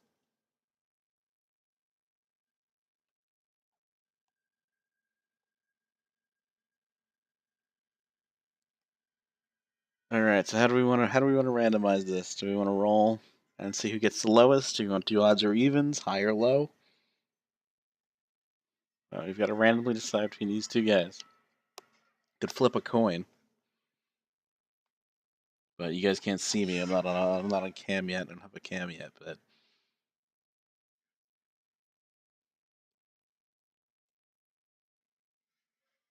4.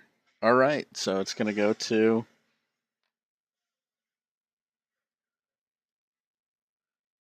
him forever.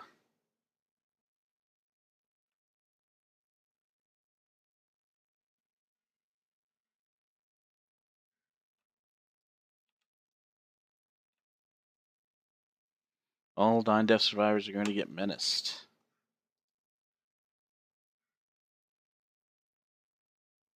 Double 1, so nobody actually gets.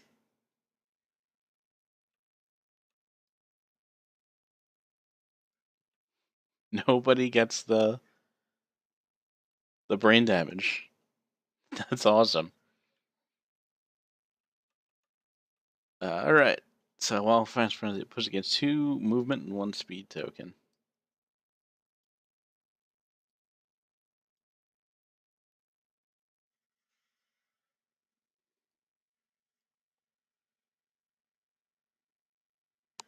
A monster right now. This to say, at any time, they may sacrifice themselves.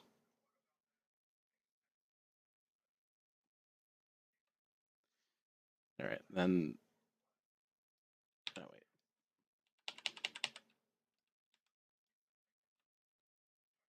Butcher's going to scream again. I'm running out of mood places to put moods.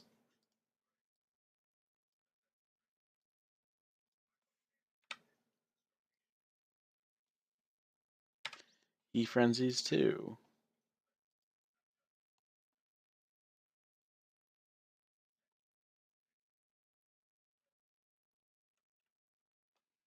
Let me double check the rules. Because if that's the case, we're gonna fucking run right now.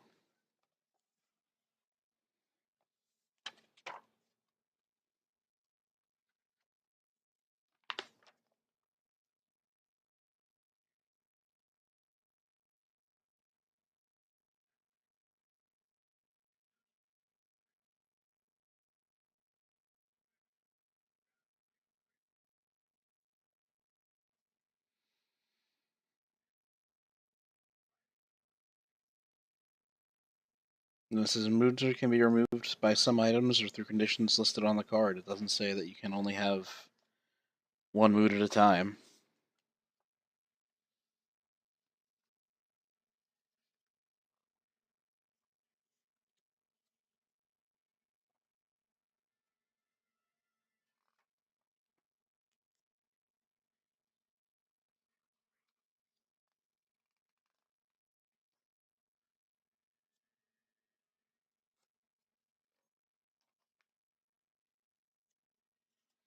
Yep.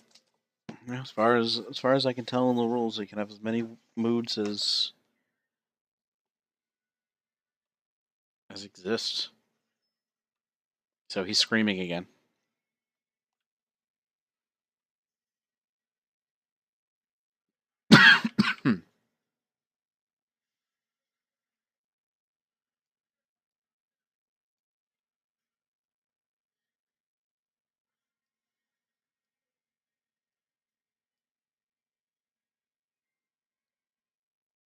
I mean, on the plus side, every mood that's out there is one less AI card we have to deplete from the deck.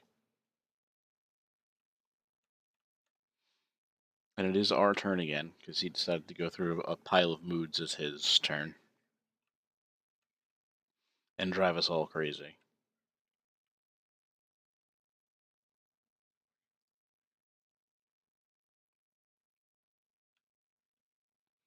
Alright, so at this point, we're up to 5 attacks.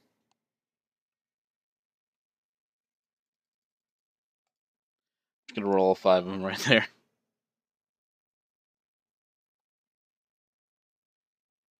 And they hit on 5 pluses. So we get 4 hits.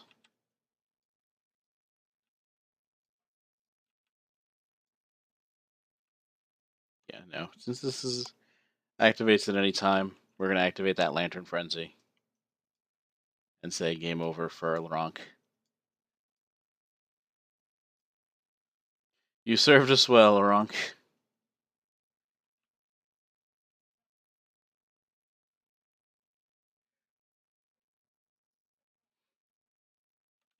Your gear is archived. He perishes. They are forever gone.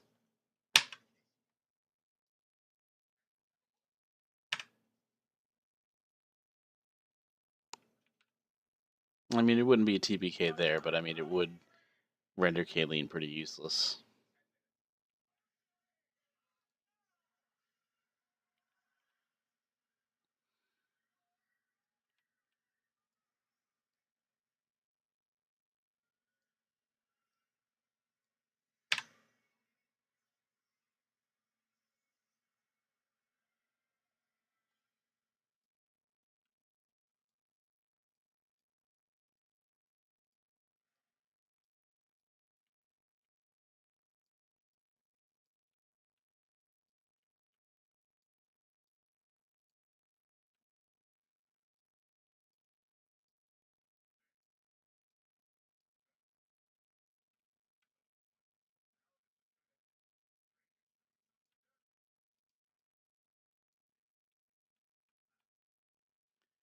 The Butcher is brutal, man.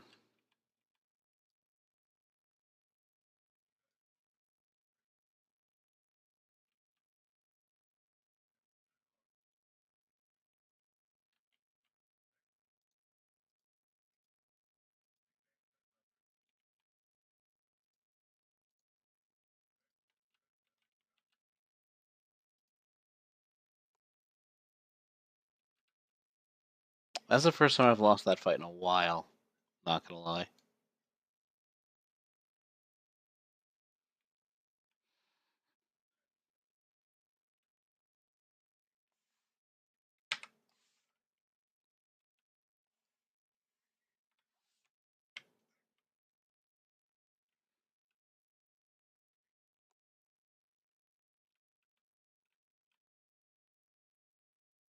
Alright, that brings us back.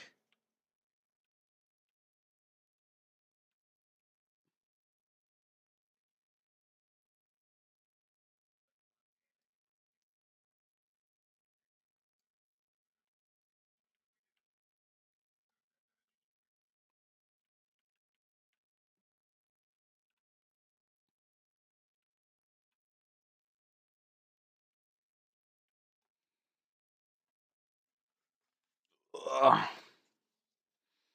New rules about turning from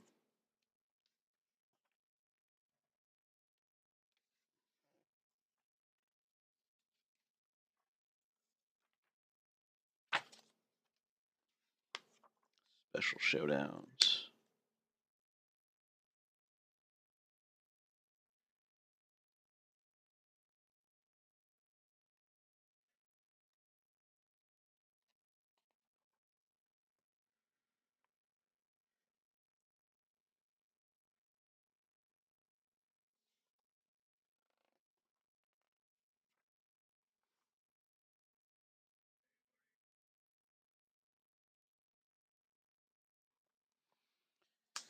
After Special Showdown, return to Step 5.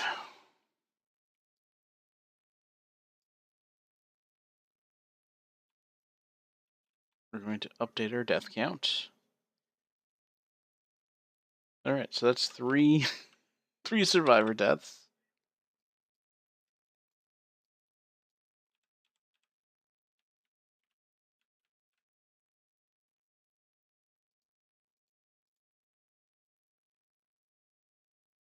Oh, that's 5 now.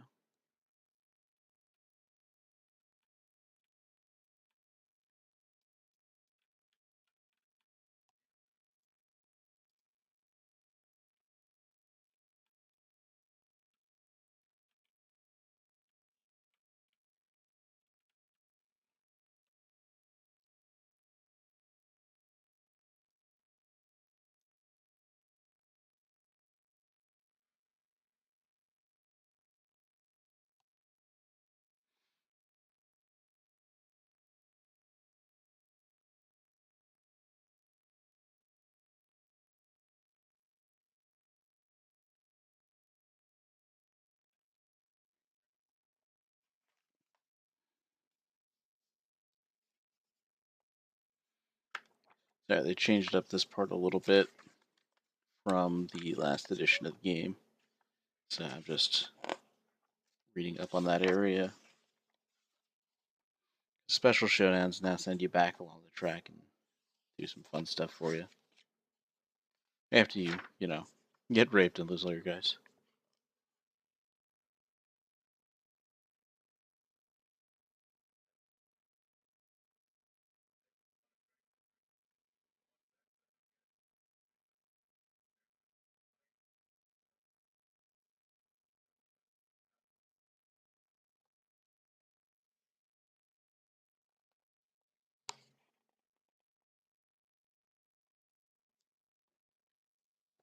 Alright, and now we get to determine what we're going to hunt for this year. After we've been so brutally thrashed.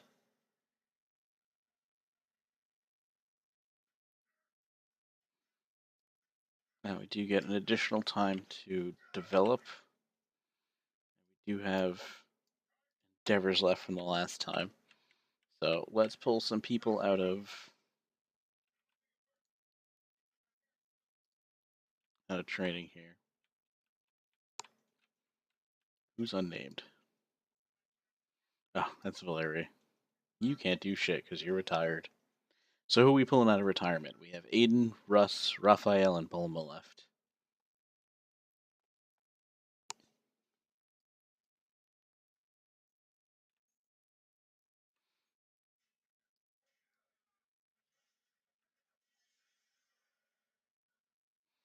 Bulma has some Hunt XP on her.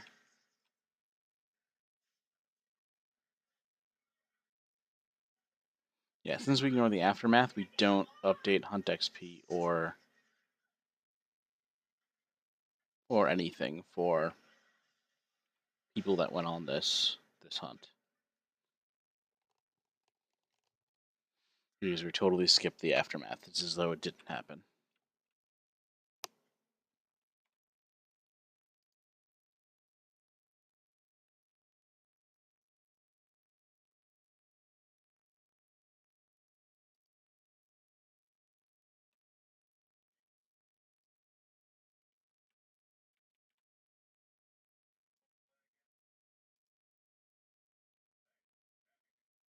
I'm going to vote we bring Bulma out. Then we need 2 of Raphael, Russ, and Aiden. What do you guys think?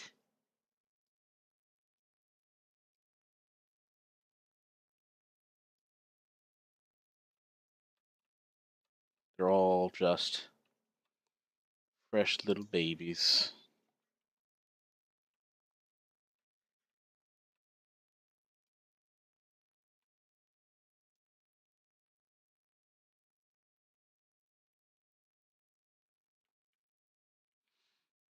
Yeah, she's got the Hunt XP. And we can spend the Endeavor to give Hunt XP to other people now. Too. From Kayleen.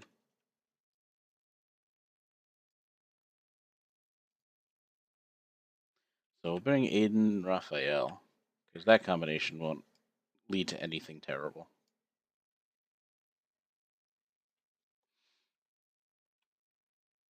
Use our 2 Endeavor for the shared experience. Nope, never mind. We can't because she has a shattered jaw.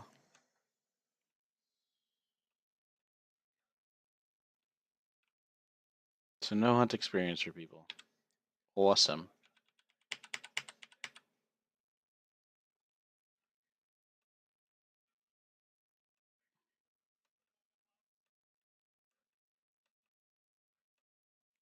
I already used the monster hide for more pieces of rawhide armor, though. Now we need stuff for Aiden because we lost all the rest.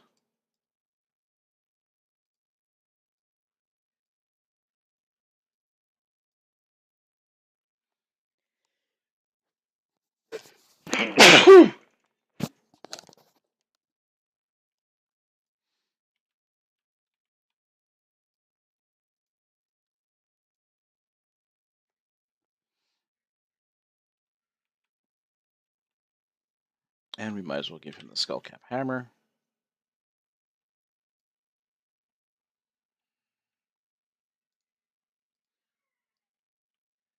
And our extra cloth.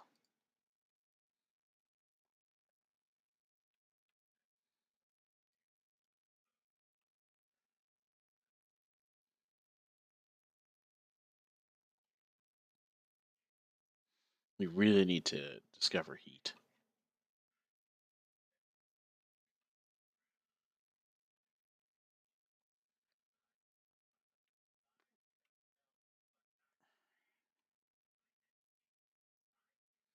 And we're going to augury with those 2 Endeavor that we can't spend on shared experience. So we'll have Aiden do an augury. Give me a D10 roll for. Give me 2 D10 rolls for augury. We're gonna have Aiden and Raphael both do augury.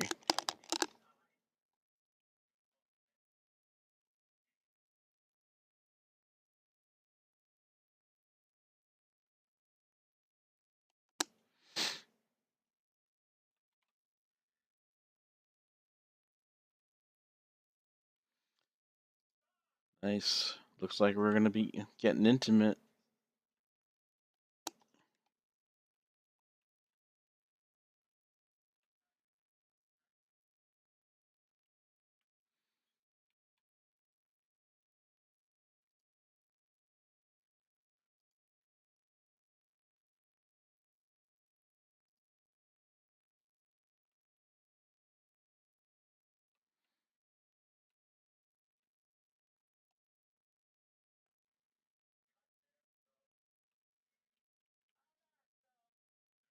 All right. So who are we putting up? Let's have Russ and Valeria do this because they're in the bag and Valeria's retired.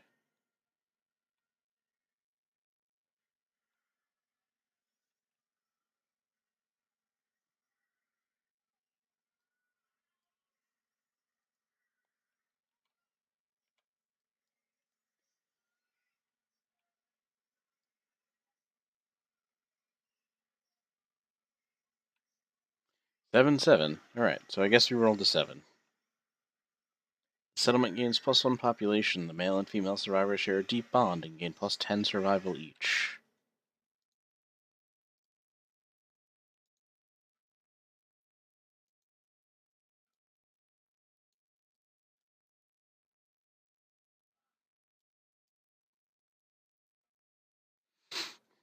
That's actually hysterical.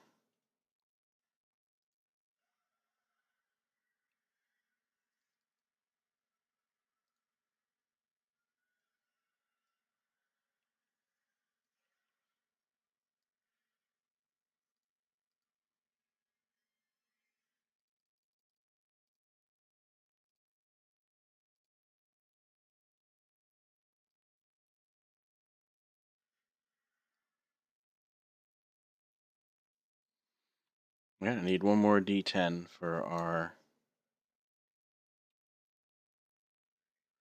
Right, we lost 3 guys. We got 1 back.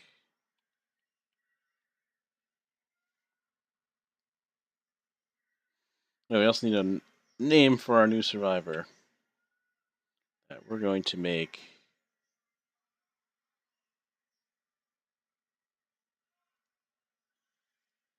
female or male. Alright. I'm gonna roll for the other augury for Raphael.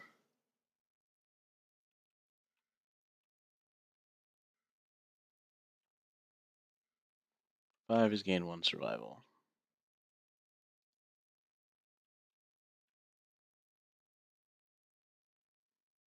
Alright, if at any point somebody wants to name our newest survivor, they are out there to be named.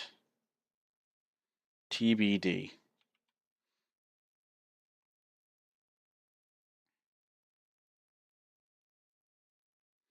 And then we get to choose if we're going to hunt a white lion or a screaming antelope. I'm really thinking we want to do another screaming antelope, because the white lion gear is just not that good. I mean, I do want that catgut bow, though.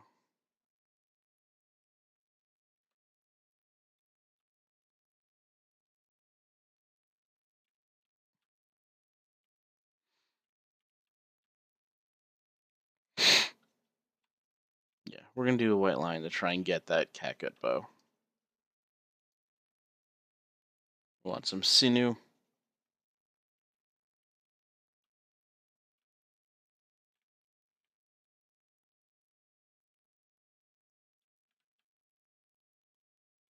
We got all newbies.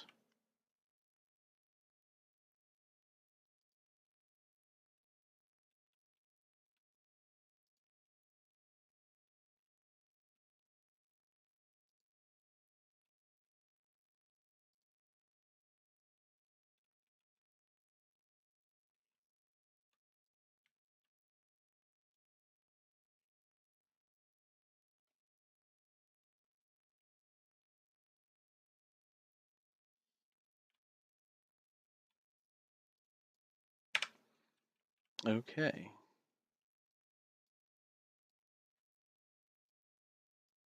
Red, yellow, green, blue.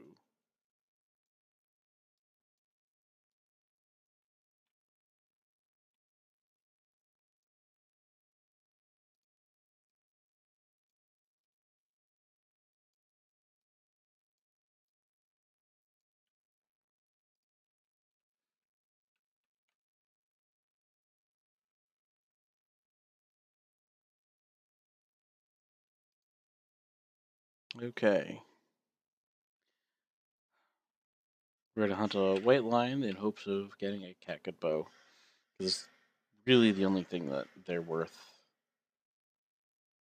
fighting for until you get to like a level 3.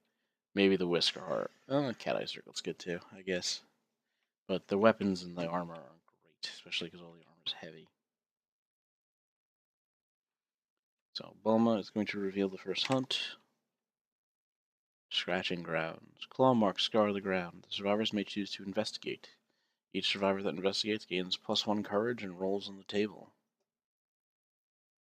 Sifting through the rubble of shifting stone. Okay.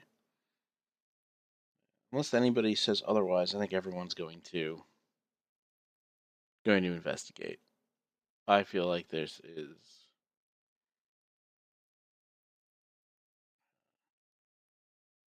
the free courage and the possibility of getting a lion claw outweighs the chances of taking arm damage.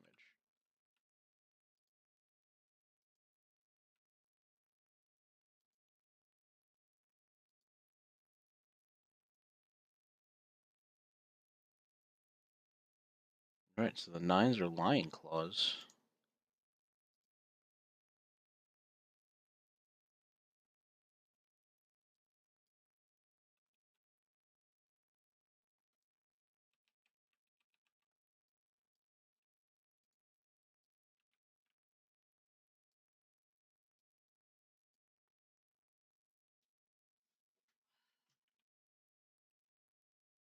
The 8 is a nothing. 4 is a nothing. And everyone gets +1 courage.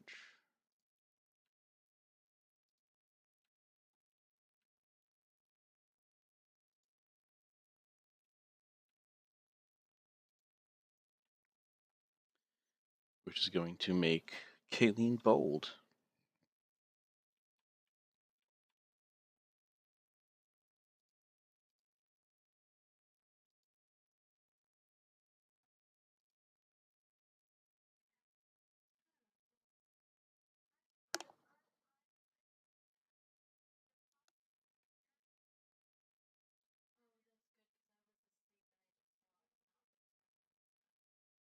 A single moment, your perspective changes profoundly. Hunt phase triumph. Expect the unexpected. You are prepared to face any mind-bending trials at a moment's notice. Where others may falter, you forge ahead, meeting the journey head-on. Gain the following ability and roll on the table below.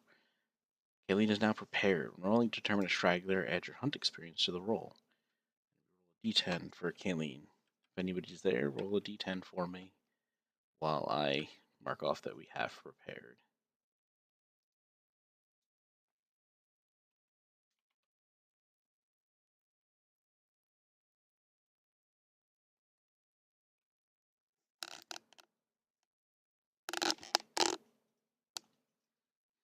For some reason, my chat was not updating.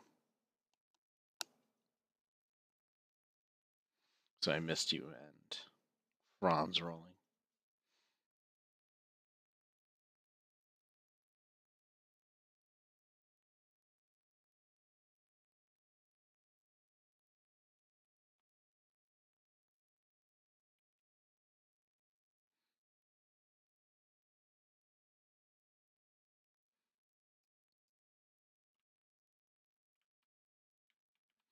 Alright, but I will take that first 9 as this hunt phase triumph, being that you guys rolled and I missed all those rolls for whatever they ended up being for before. Man, it feels like we would have gotten the Lion Claw anyway. In this case, we gain +1 permanent strength.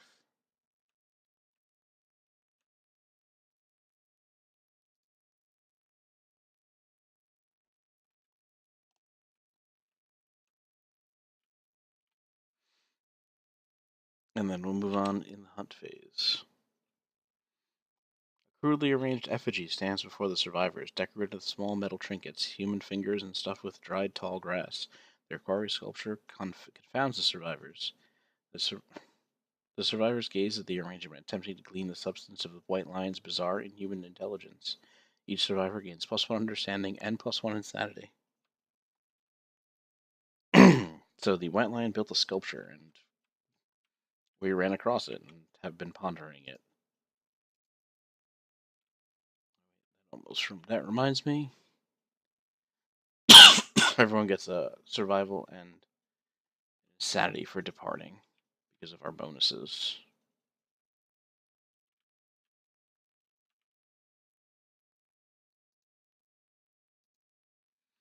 Anyone with a Drydocanthus gets +2 survival.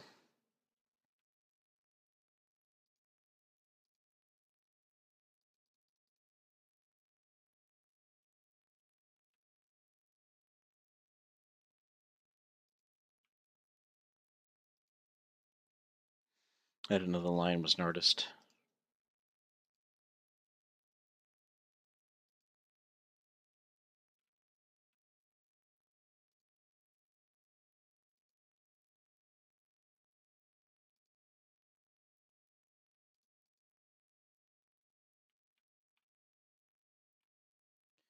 Then we're going to roll on the hunt event table. I haven't actually set up a D100 in there yet, and I meant to do that the other day, and I forgot. 61. 60. Even, actually. This is going to be straight out of the new book because the hunt events changed drastically.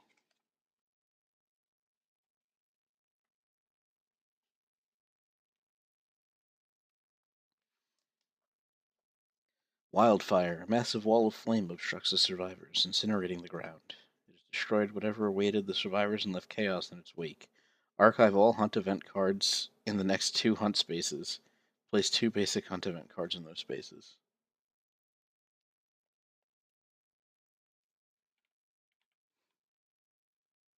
Oh, it's already there. They were already basic hunt events. That's good.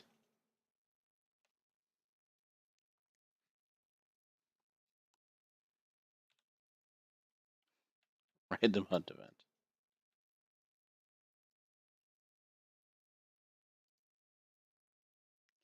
82. Yeah, a lot's changed in 1.5. Doomed is even worse than before. While survivor is doomed, they cannot perform any actions or spend survival. If a survivor is doomed by a monster's AI or hit location card, they are doomed until all actions in the card are performed and the card is resolved. So doomed received a buff, I guess, for that. And then they changed tons of the hunt events. Like the 100 is no longer the Smoke Knight. It's the finale.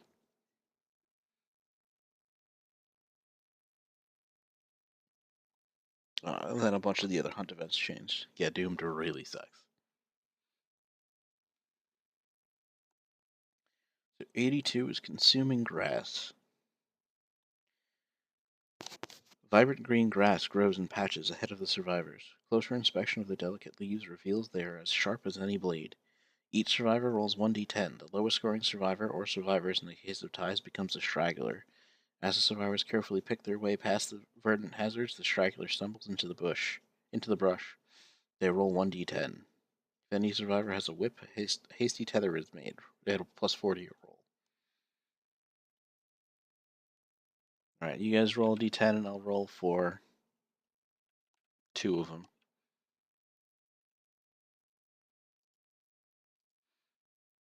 So you guys are going to roll for Kayleen and Raphael. I feel bad for Raphael at this point.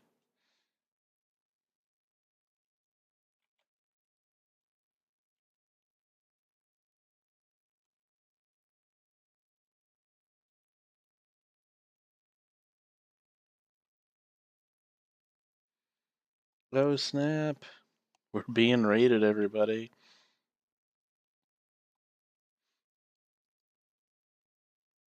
Thank you, female assassin. Welcome, everybody.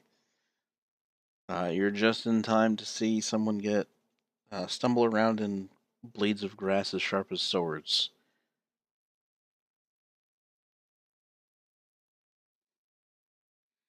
The butcher showed us the way earlier, and his way was the way of death.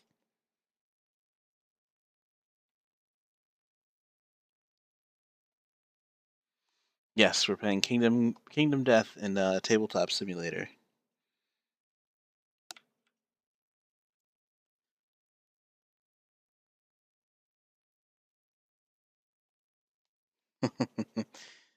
Yeah, tabletop on PC. You can play any tabletop game or role-playing game. There's a whole bunch of mods and stuff. It's really cool.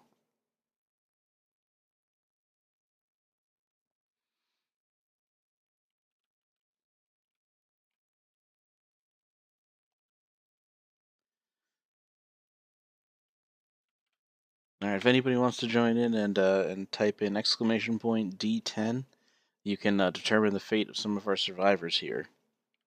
We're determining who's a straggler at the moment. Unforgotten Realms? Is that sort of like the Forgotten Realms, except opposite? I'm doing pretty well tonight, despite our terrifying loss to the Butcher. We managed to salvage one survivor out of it, so it wasn't bad. Yeah, that was Kayleen, so we're going to add 3 to her roll.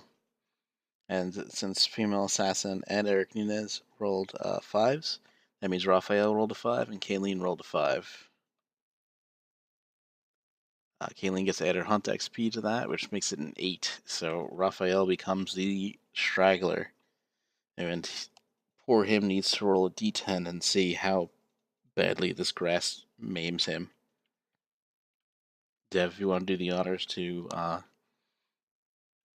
end Raphael's poor, pathetic life.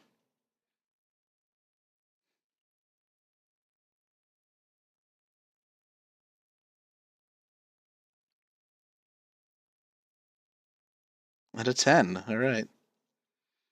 You saved him. You stop your fall before it's too late.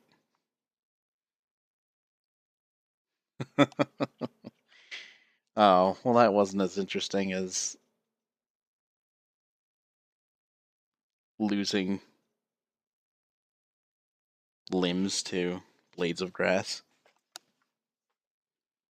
or being mauled by a lion in the grass. All right. So that actually finishes our hunt. Now we're going to fight the white lion.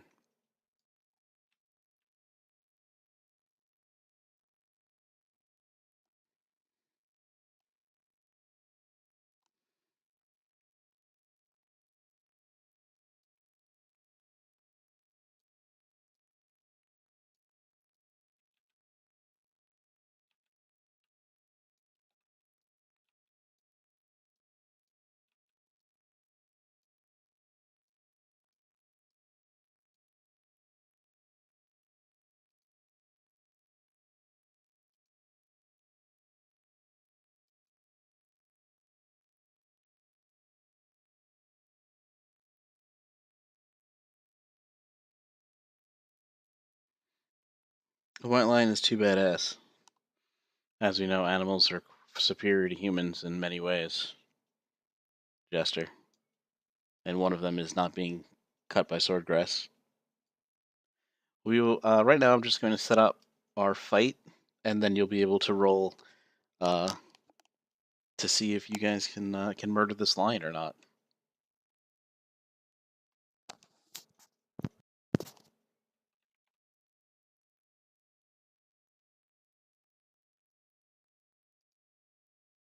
Did you guys lose me for a bit there? Yeah, there we go.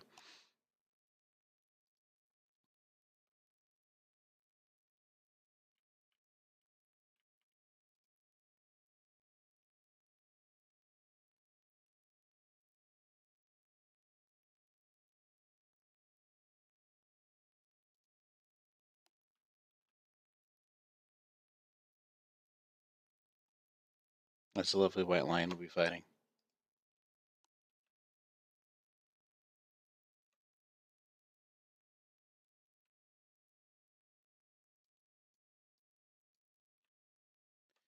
Adjacent to the monster.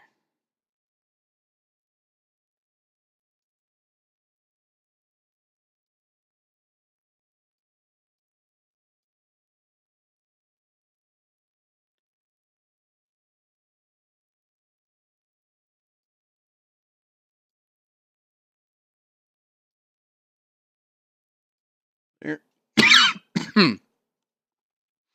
All right.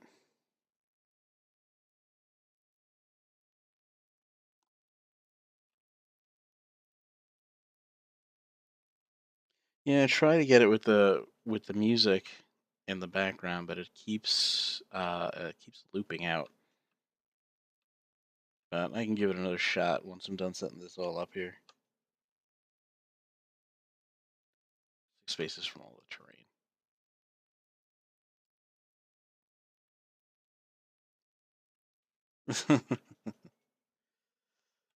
No, that's all right. I understand that. Like sometimes when you're watching you're watching me set up a board game at the moment. You know, I get that. That can be a bit boring. Really, the draw of this game is more of the um,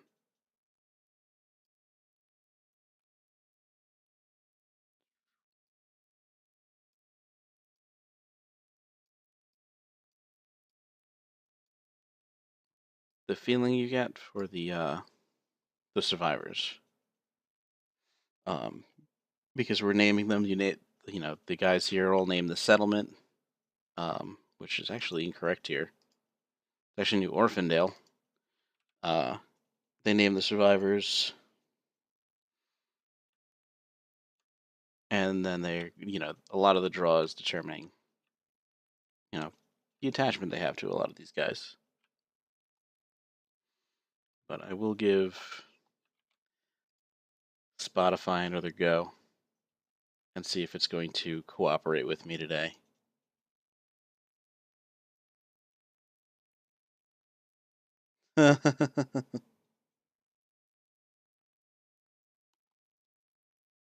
I mean, it's a fair,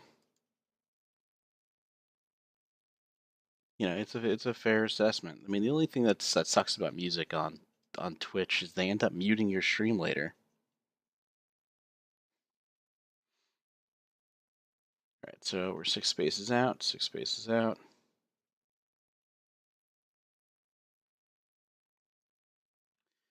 The level 1 light lion, so we need 7.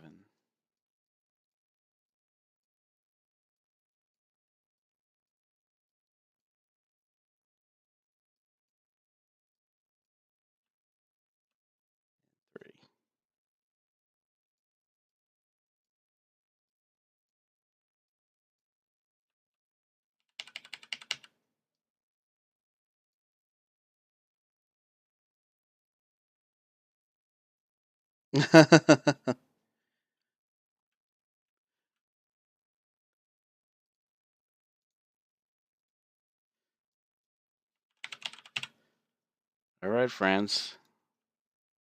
France, the Tavern. He gets 1 survival for being named. He's still back in the settlement, however. So we do have that. Did he actually go into the settlement that time? No, he fell out into a different friggin'.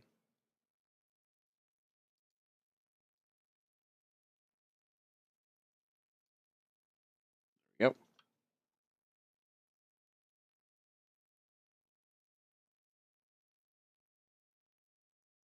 Yeah, I was looking through the Twitch playlist, and there's like 1,500 songs on there, and I don't think I recognize any of the bands. So I feel like it's going to be hit or miss depending on what's going on in the background there. Not like anybody's going to sit here and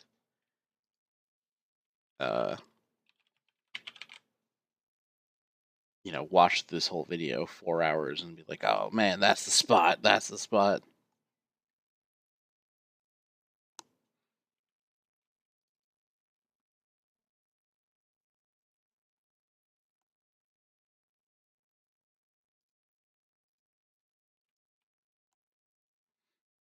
Let me know if there's any problems with it, or if it's going to drown me out, or it's looping again. And then I'll turn off the music. Alright. Who's our tank? Raphael's our tank right now, so we're actually going to swap Raph and Bulma.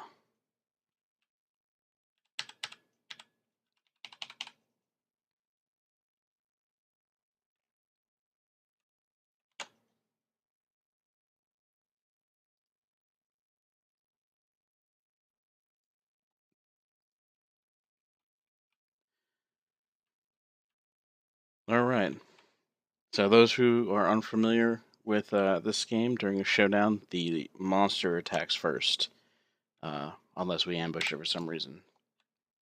So it's going to Combo Claw, the closest threat facing in range, which is basically anyone I pick that's directly in front of us, with Kayleen being the monster controller. So who's going to eat this? Raph is our tank. So that'll be the threat that we're going to pick out. Movement attack the target, and movement is 6.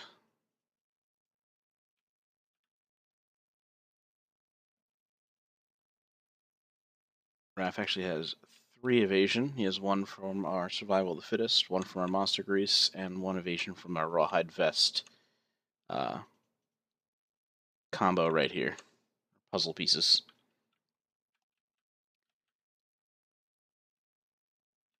So it's going to be a 7+.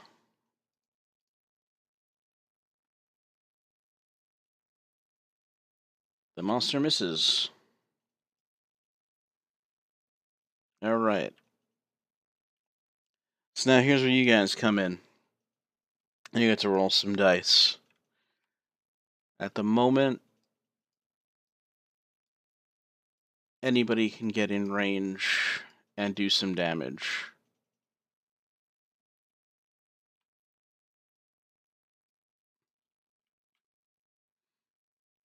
We're going to start with Aiden and hopefully knock out some speed. So Aiden is going to move behind the monster into his blind spot. And he's going to swing his Skullcap Hammer. So I need 2d10 rolled for me in chat, please. And if we get a perfect hit, the monster will be dazed.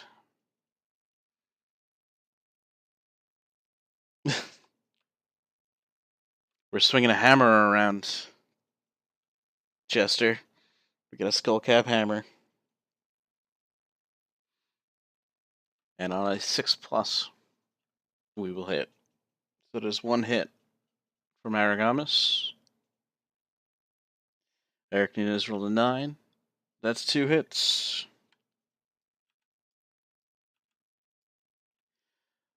Alright, we hit the monster in the fuzzy groin. You hit the monster right in the ding-dong.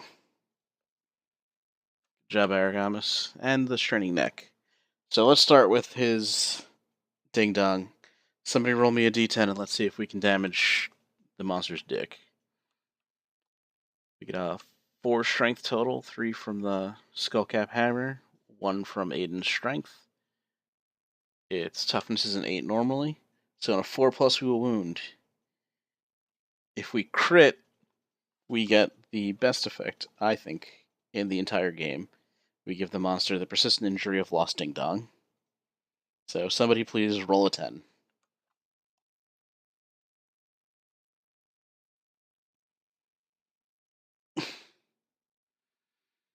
Jester.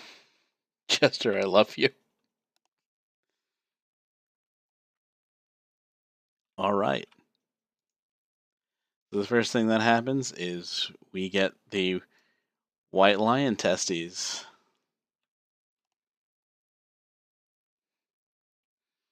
We get a hefty pair of nuts.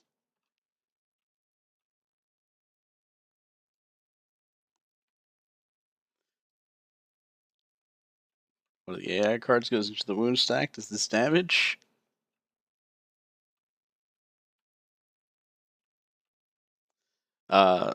Your attack destroys the White Lion's healthy genitals. The monster is livid. The White Lion gains +1 damage token.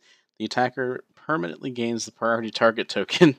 The White Lion will attack them until the attacker is dead or the White Lion is dead. No exceptions.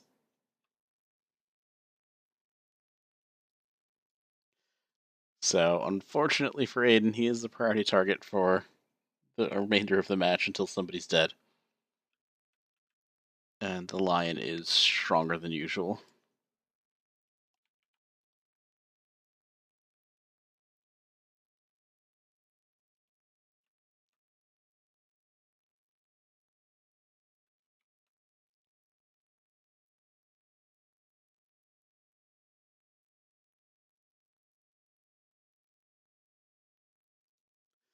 Alright, and then, friends, you rolled a 1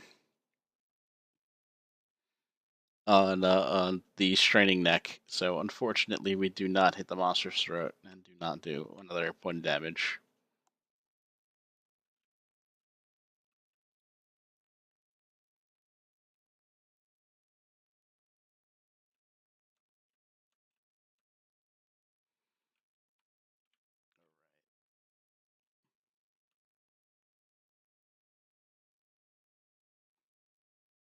Of course it would be Aiden, yes. Aiden is the one that took off the monster's genitals with a hammer.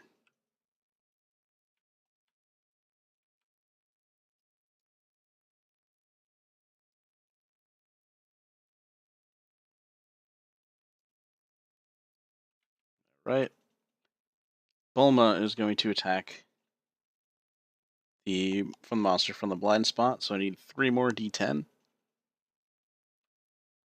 And we will hit on 6s this time.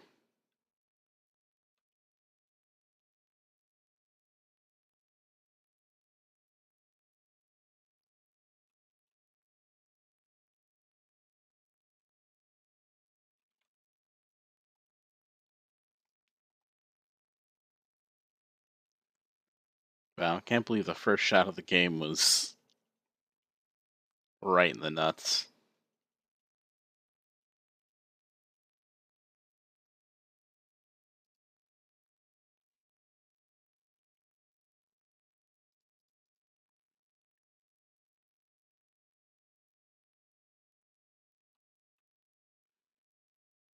Alright, all three are going to hit this time. Oh. Alright. So, sometimes when you hit, it's actually a trap. So in this case, we fell for the monster's clever ploy. And Bulma is caught in the White Lion's ruse and is savagely mauled. So Bulma is doomed, and we're going to perform the basic action targeting the survivor. The trap cancels all attacks and hits and ends the attack action immediately. Dooms the survivor. They're not allowed to take any actions until this card is over, and they're not allowed to spend any survival. So, speed 2, accuracy 2 plus. Bulma does have 1 evasion naturally, and 1 evasion from monster grease, so there's a 4 plus. The monster will hit Bulma.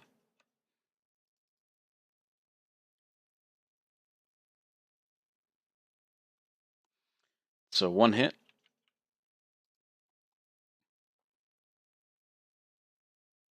In Bulma's body. She has no armor on her body, so it's just going to be a light wounding. Actually, it's going to be heavy because the monster has a +1 damage token, which will knock her down. This will reshuffle the hit location deck. Well, the hammer definitely hit his penis. Unless you're saying that Aiden swung his own penis so hard that he knocked off the monster's ding dong.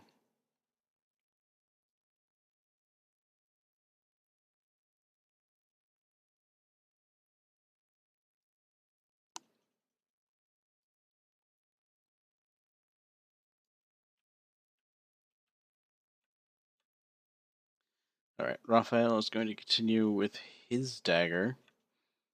So he's going to get 3 attacks. And they're going to hit on 6s as well. So if anybody wants to roll some d10s, we can see if Raphael is going to continue mauling this poor creature's genitals.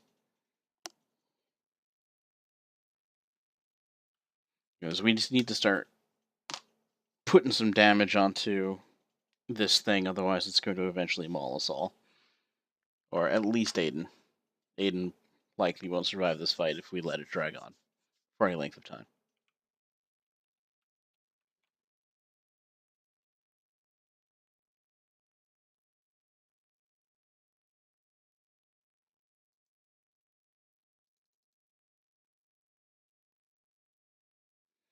Womp. Alright, I rolled a bit too, so we only hit once overall. And we hit it in the ear this time. If we fail, it's going to jump back on top of us. So, let's not fail. In this case, it's 1, 2 strength versus toughness 8 is going to be a 6 plus.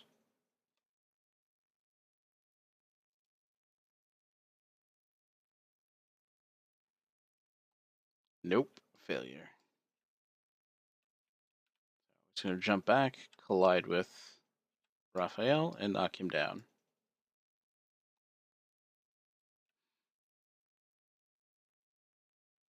I'm sorry, move directly away from the attacker. So it's going to collide with these guys. I'm making a mess. Thanks, physics.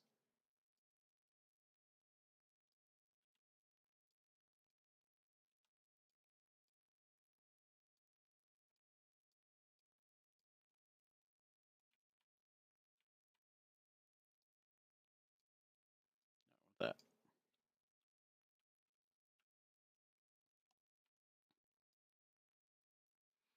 All right.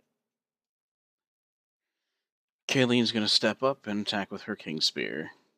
So that's 2 more attacks.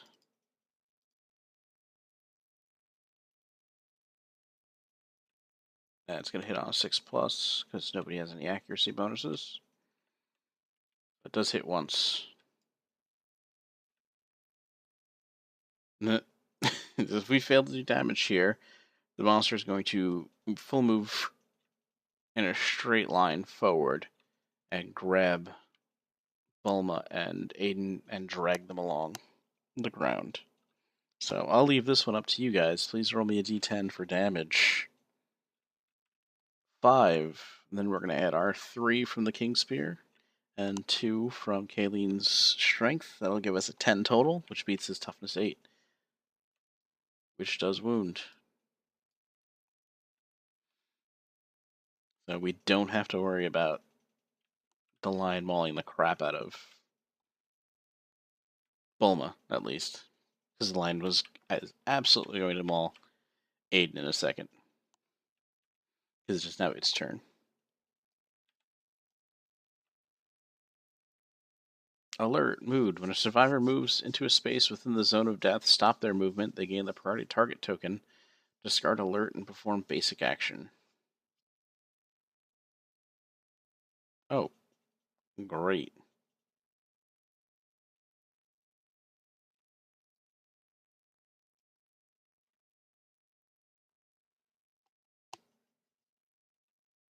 That's weird, though.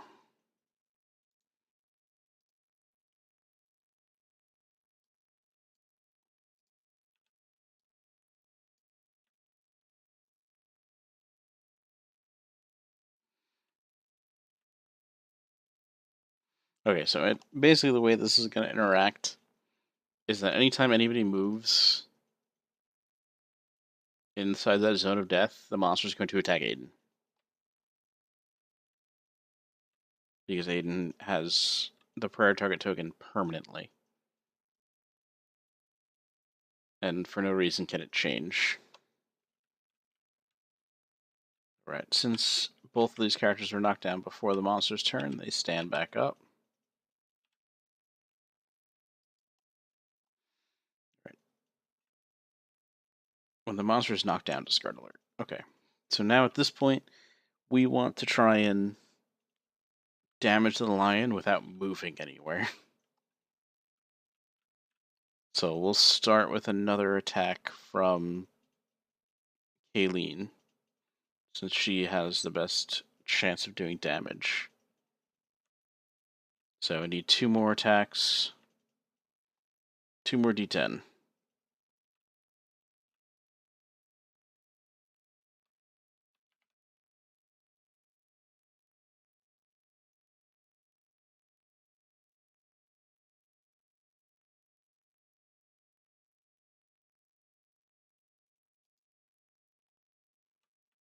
Yeah, we're going to hit on 6s.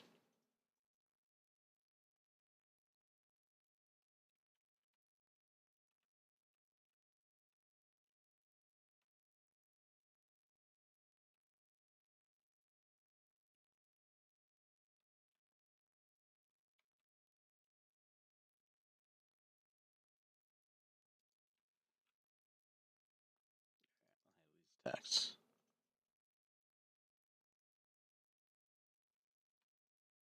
Two hits.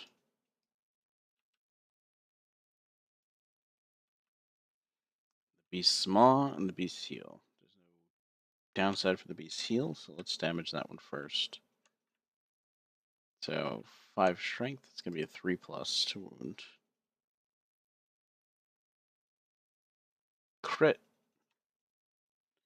Your precise attack ruins the monster's straining tendon.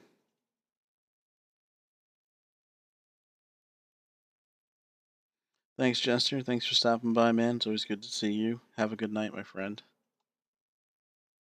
The white lion is knocked down. Excellent. Which gets rid of alert. Ruptured tendon. When the white lion starts its movement, roll 1d10, and a result of 1, the white lion is knocked down.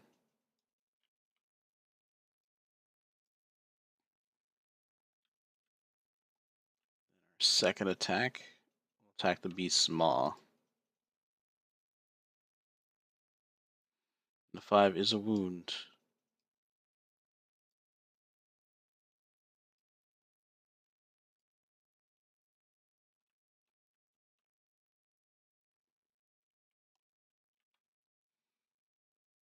Alright, so when a monster's knocked down, a 3+ will always hit him. And now we can move again. So that's a plus. We're gonna go with an attack from Aiden this time. So if anybody's still listening in chat, just wants to roll some d10s, we're gonna have a couple of attacks coming up.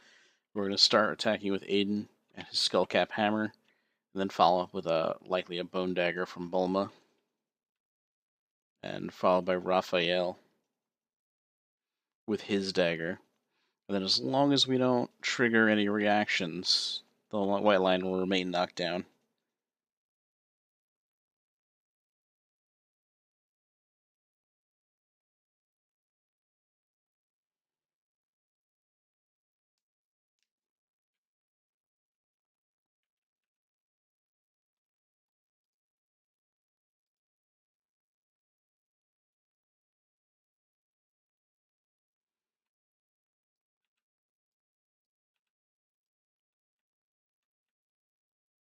Hit it in the straining neck and the femur.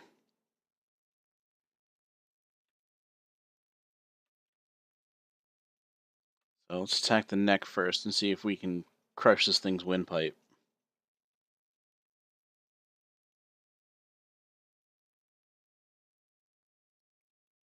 Yep, that's why we hit twice. That's why I rolled once for myself. So you hit. Now let's see if you can wound. So roll another d10 and see if you can wound this bastard. You need a 4+ to wound, and if you roll a crit, we can possibly kill it.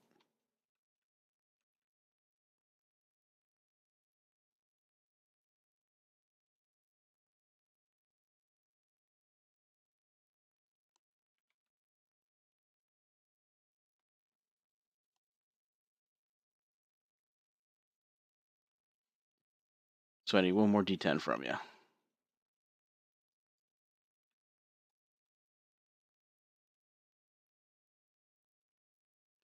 5. Not a crit, but still a wound.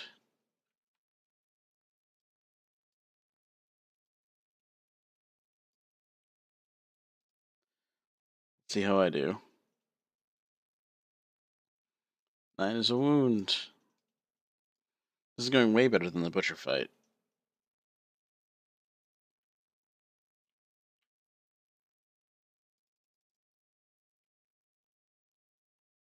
Get some daggers out there.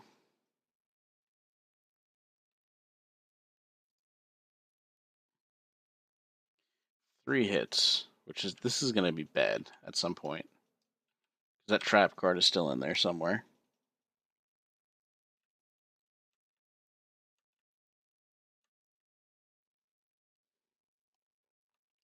Don't think the attacker is understanding. No.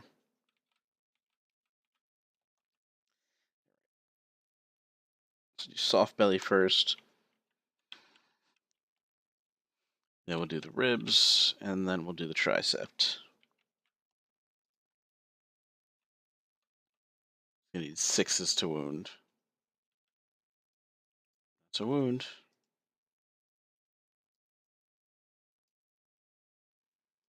That's a wound.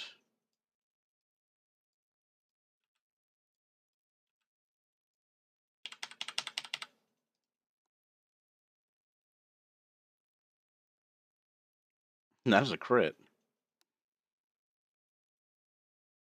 Torn muscle agonizes pain. Discard 1 mood currently in play. The white line is knocked down. It's already knocked down.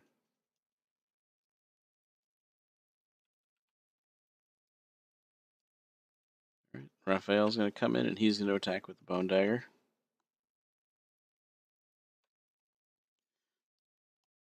Why don't you give me another dice roll, Eric, since you're the only person that's still paying attention to chat at this point. We'll split this up. You can get 1 attack, I'll get the other 2.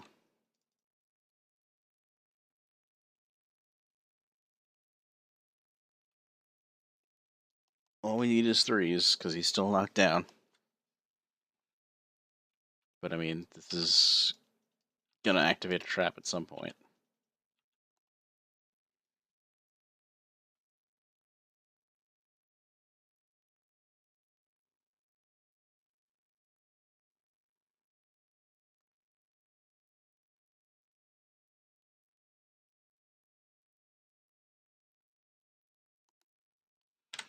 Four hits.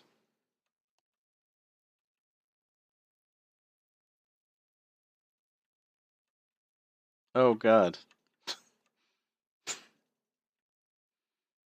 Oh no, it's knocked down, so none of these are gonna activate.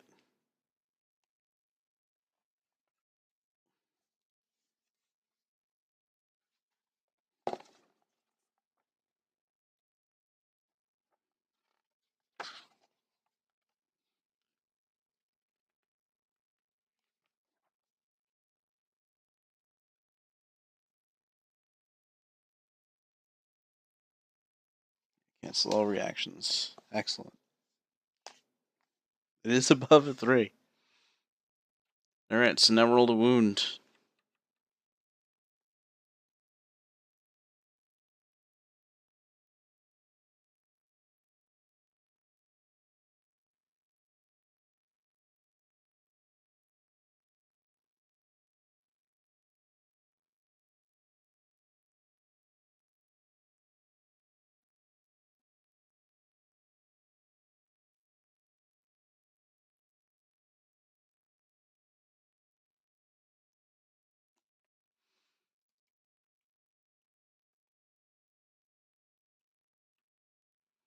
Another crit.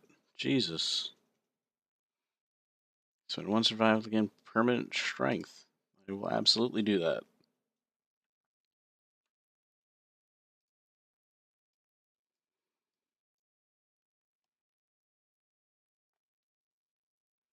You get to roll one more d10, and if it's above a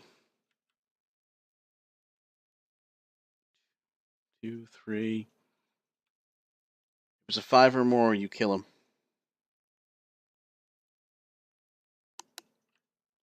You get the chest or the tail.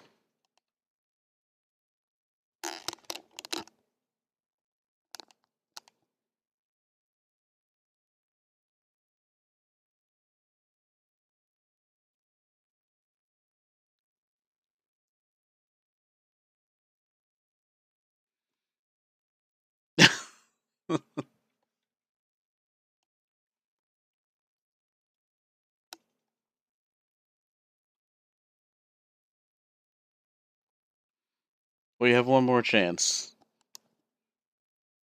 One more d10. 5 plus ends the game. Otherwise, this monster's gonna get up and attack us.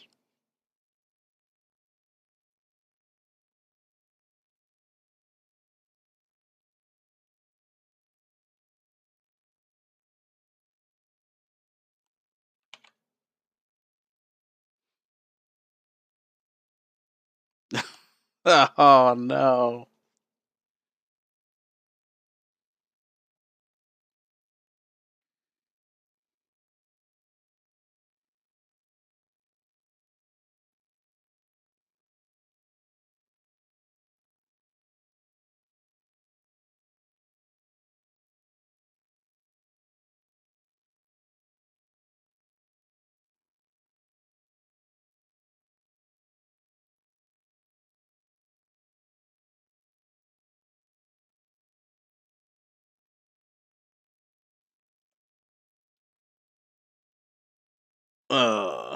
Alright. So, yeah, that means the white line's gonna get back up. And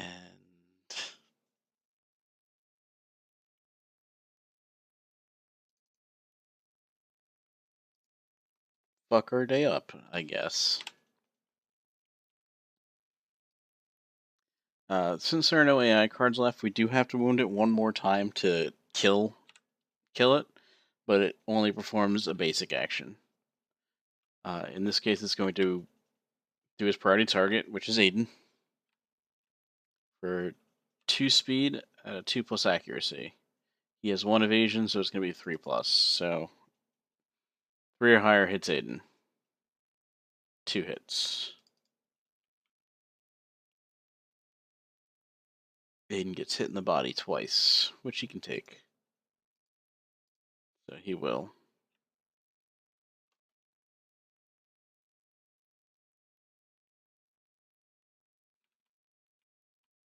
Then it's our turn again.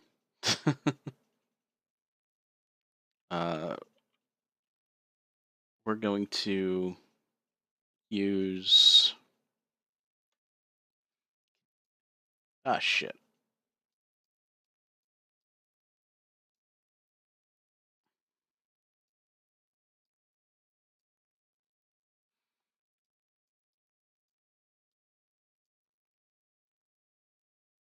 Alright, we're going to use Bulma to search this dead monster. Just so that doesn't go to waste. Find nothing. Cool.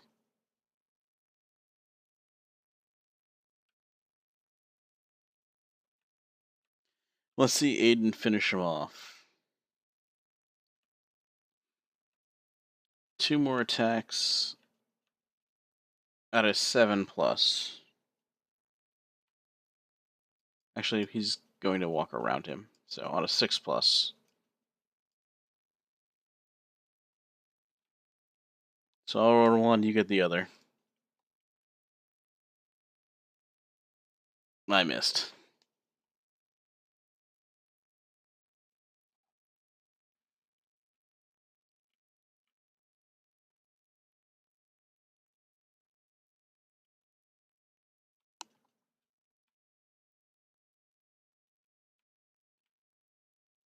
Do want to kind of get over that Aura Vein, but it's not really that great. Oh, no good. Aiden misses, but we do still have Raphael and Kayleen.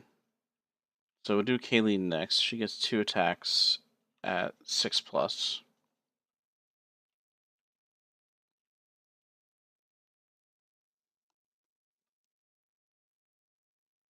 So I need 2 more D10.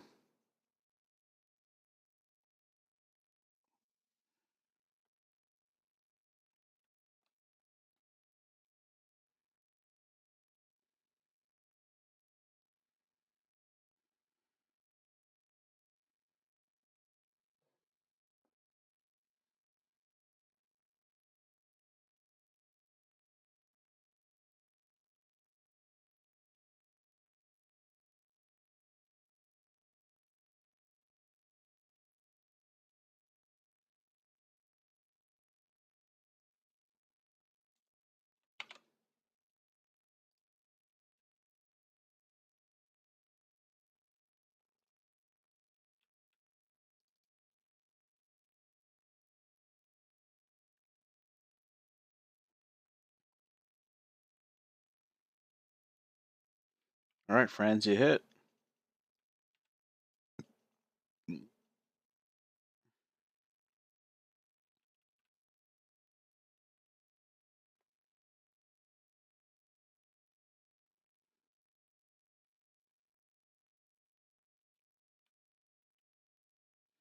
And we'll take the 5 for my roll.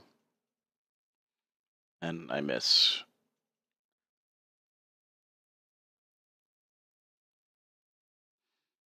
Alright.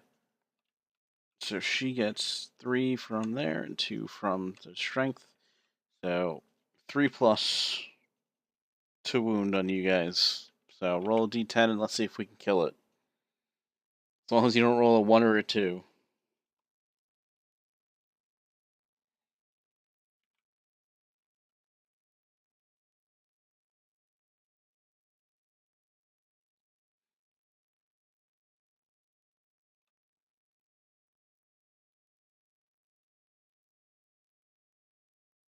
Eight kills it.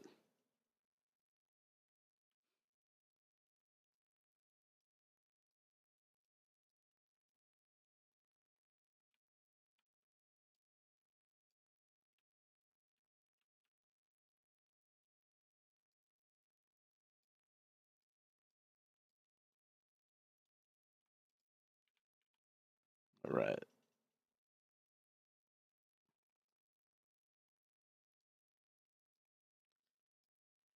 After that, we get... Oh, that's not that's a strange resource deck. I forgot to draw from the White Lion resource deck before I pulled that away.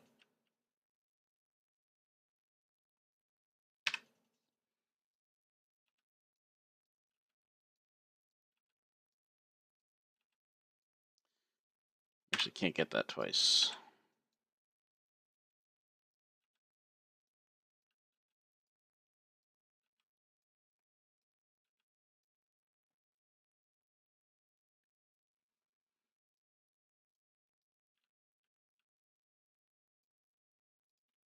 Stuff we get, along with the testicles.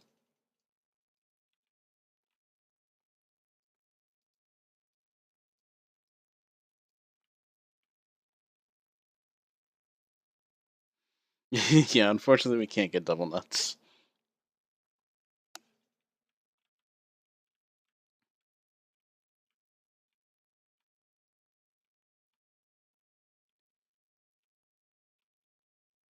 Alright, so our survivors return. Successful this time, and since all 4 of them survived, we get 4 Endeavor. Oops. And then we get to draw from the settlement events. Cracks in the ground. A low rumbling fills the settlement. Small cracks in the earth widen into fissures that belch up hot, foul-smelling vapor. Roll me a d10.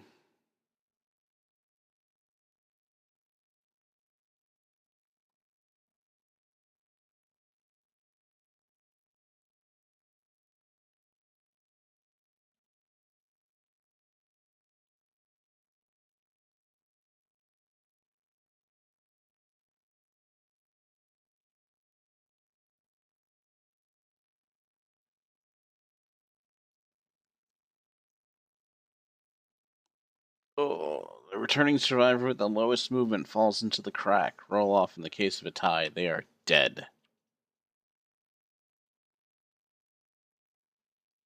Alright.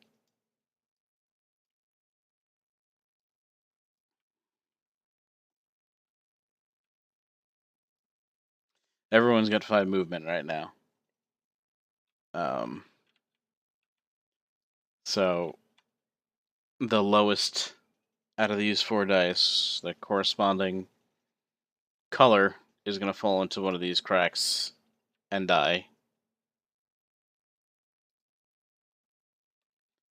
And there it is.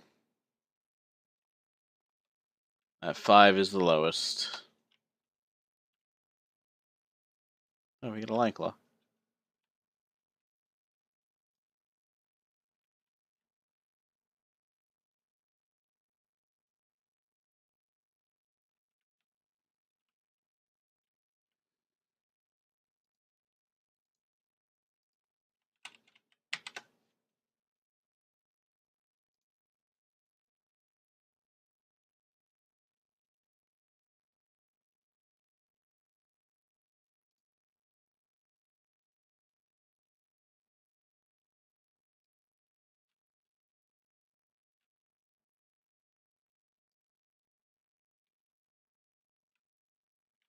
We do get another basic resource for her, though. Since we're cannibals.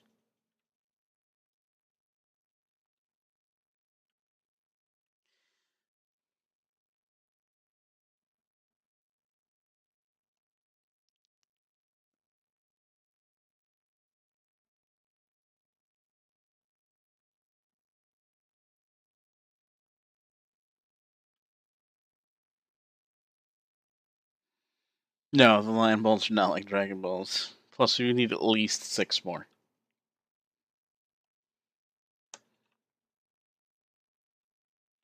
The cracks prevent all home endeavors.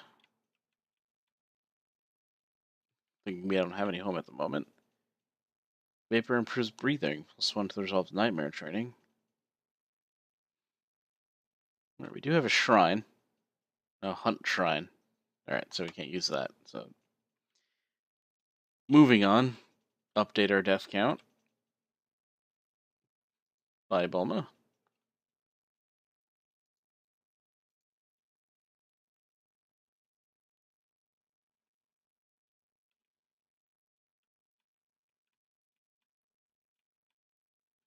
Update the timeline.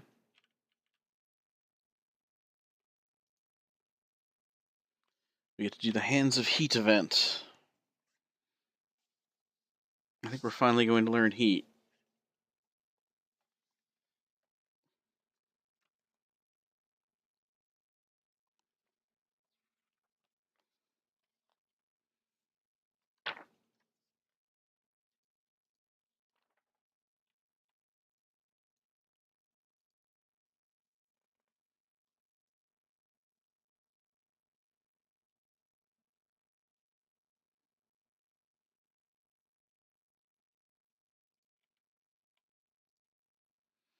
Okay, so we do the Hands of Heat event. We have not innovated Lantern Oven yet, so one lucky day, a clumsy accident knocks a lantern free from the towering lantern horde. A sudden flash of heat bathes the survivors as the lantern crashes to the ground. Now shattered, the lantern light dies, but the seed of an idea begins to grow. Nominate a survivor, they gain +1 courage and experiment with lanterns. Who should experiment with lanterns, guys? Remaining in the settlement, we've got Aiden, Raphael, Kayleen, along with Tebrin, our newest survivor, Russ, and Valeria.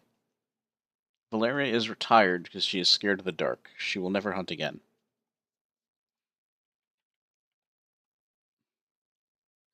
If we roll poorly on the chart, we will exile the person and they will become the Bone Witch that will haunt us for the rest of our days.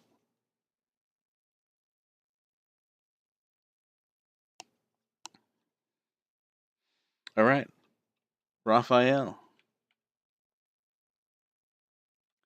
He gains a courage and immediately becomes bold.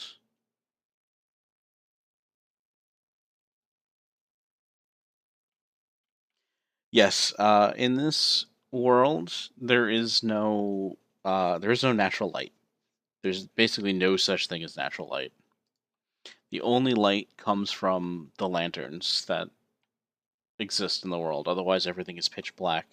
So when the survivors go out hunting, they're actually forging a path into pitch darkness with only the lanterns to light their way. So becoming scared of the dark means you're not going to go wandering off into the pitch darkness of the world. Unfortunately. So that retires them from hunting.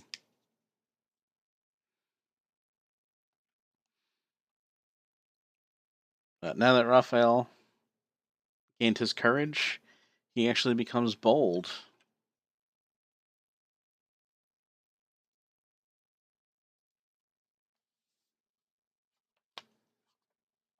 So we pause for a second on that event.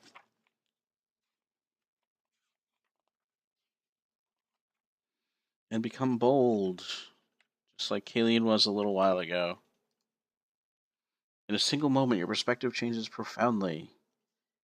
He did a settlement phase triumph, so he's going to gain matchmaker, which means we can spend endeavor to do intimacy instead of having to do augury. I think friends can agree with this and tell you that this is absolutely within Raphael's wheelhouse, being a matchmaker and triggering intimacy events. Right, friends? But I am going to need a D10 roll for Raphael to see what kind of bonus he gets.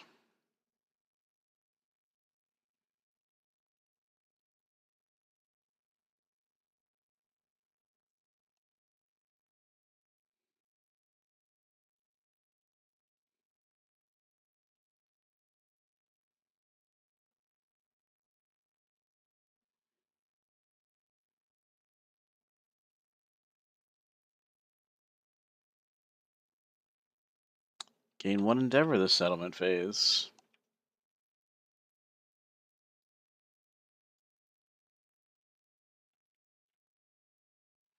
Alright, now back to our Hands of Heat. I'm going to need a D10 for the Hands of Heat to see Raphael's experimentation with lanterns and how that goes for him.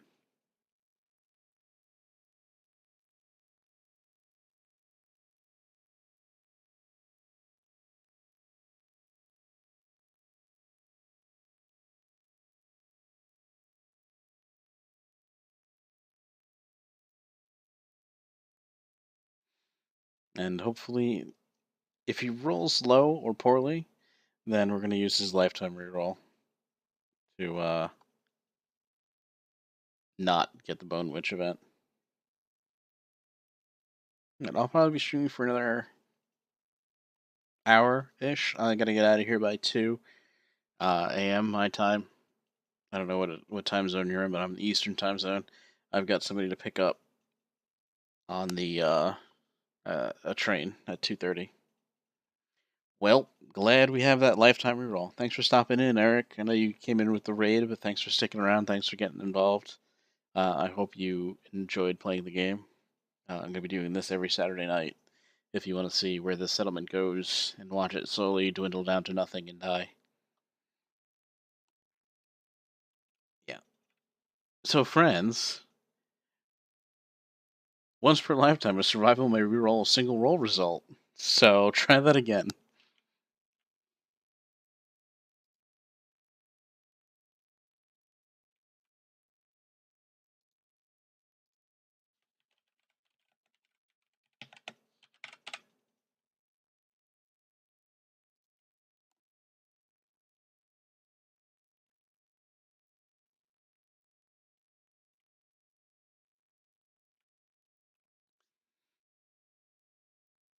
Well, GG. Thanks for that. And Eric, if you enjoyed yourself, don't forget to shoot me a follow if you haven't followed me already. I'd appreciate it a lot. All right, so 2. An agitated lantern shatters in the survivor's face. Badly burned and disfigured, the survivor is exiled from the settlement as an inhuman monster. However, the other survivors learn something from the tragedy. Your settlement gains a lantern of an innovation. -1 population. Add Bone Witch to the timeline 3 lantern years from now.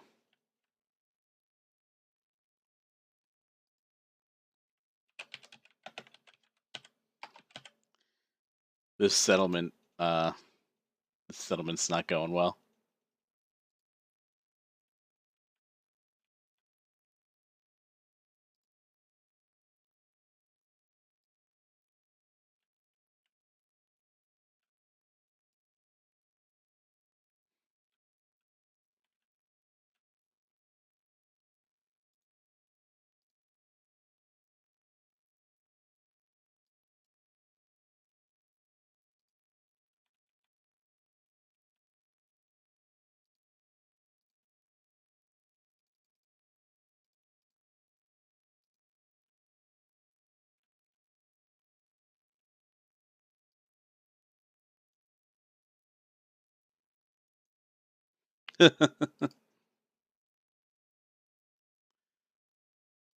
It's true. It's very true.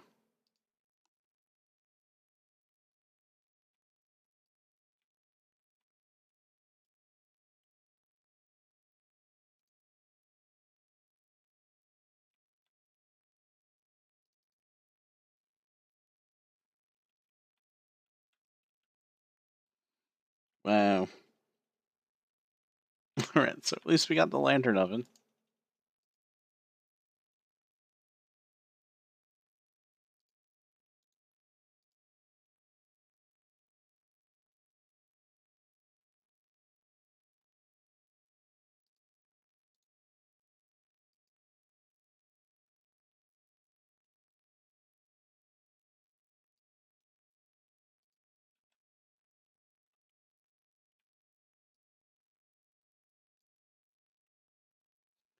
Heat, and the burning survivors gain +1 survival.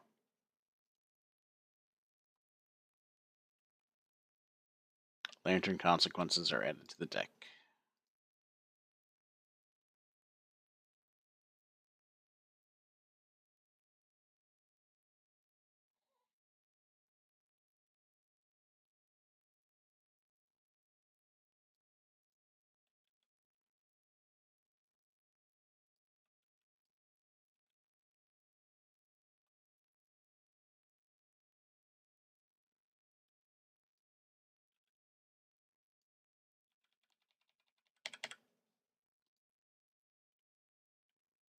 Alright, that was our update timeline. Now to our development phase.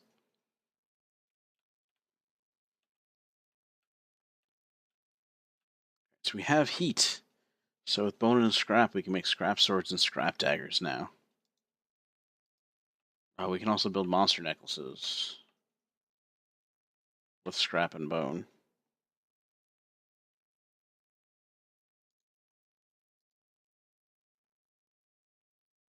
So those add to strength.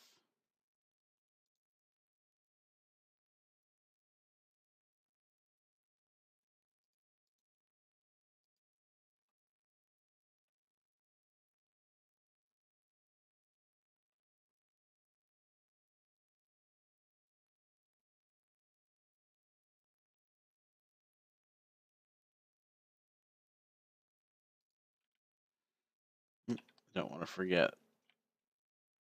You did.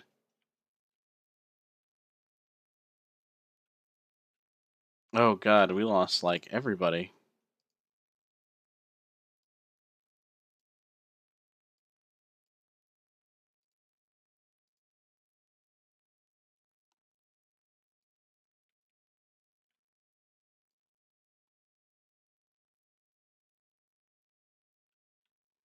We only have 2 women left in the settlement. And 3 guys. This is not bode well.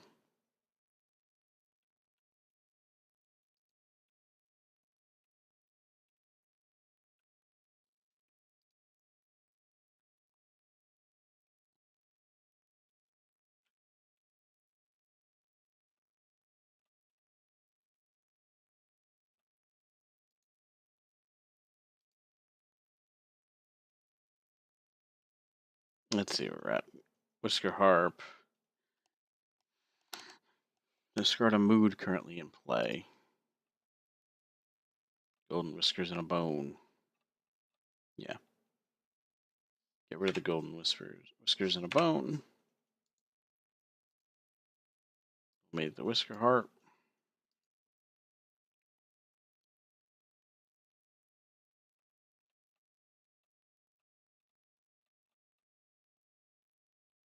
Let's see, do we want to do completely items? We do need a lot more rawhide. Bone and scrap. We use this organ, this hide, and this bone, and we're going to innovate.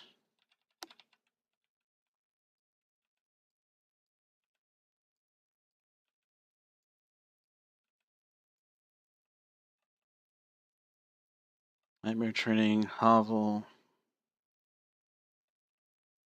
Scrap Smelting. Ooh, we can build a blacksmith. But I want home. Home is really freaking good.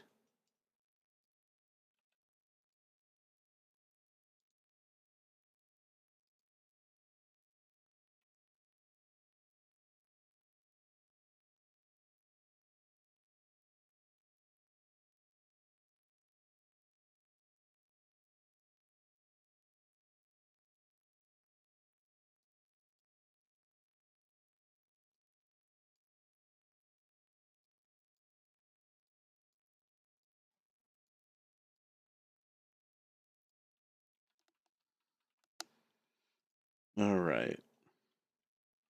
That's going to increase our survival limit by 1 and give departing survivors an extra survival.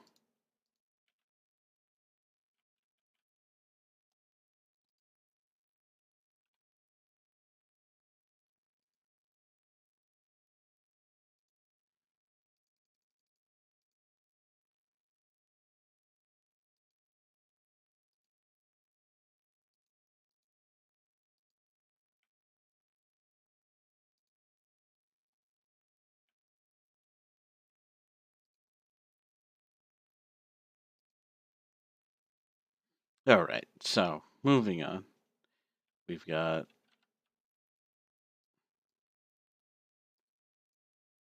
eight scrap.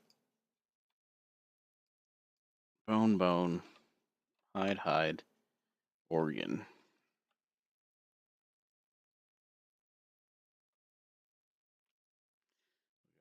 Bone, bone.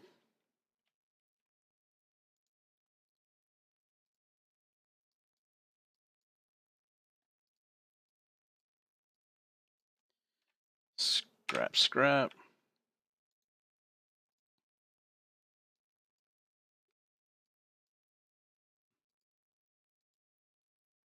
Dagger, dagger.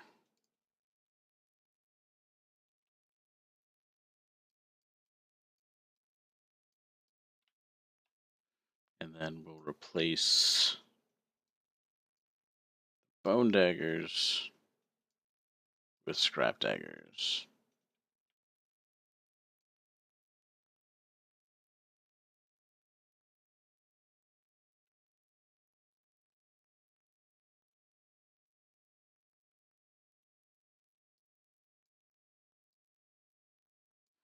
But we'll leave them on the grid so we can do something like that and get another red.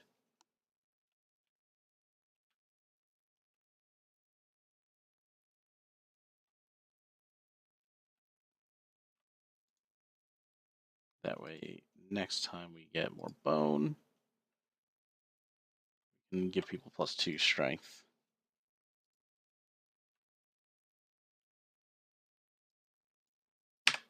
Two more hide.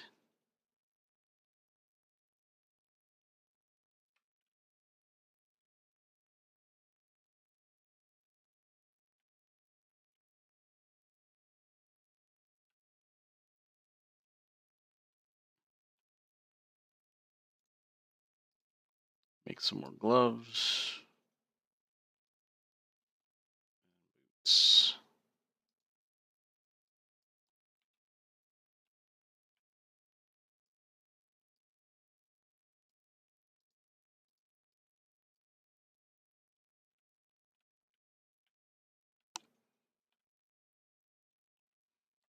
Lion testes can get us another frenzy drink.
Where did the terrain go?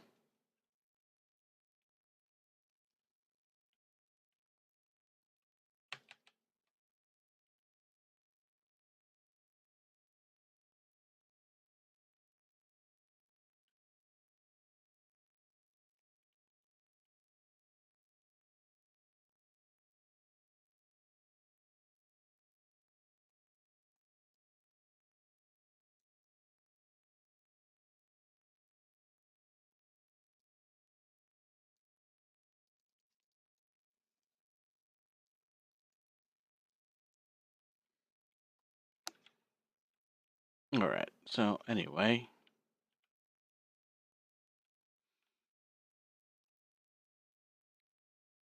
Developed. Did all that.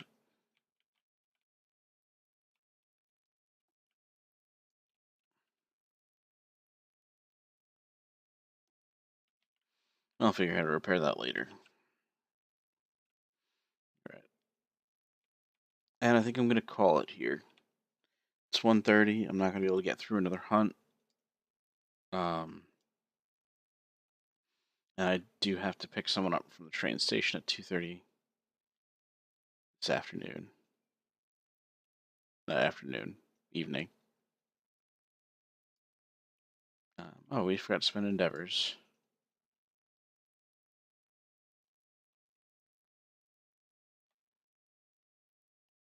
Alright, we'll do endeavors and hunt next time.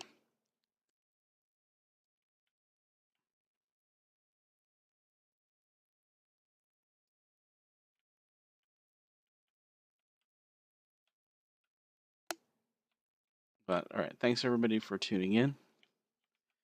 I appreciate everybody's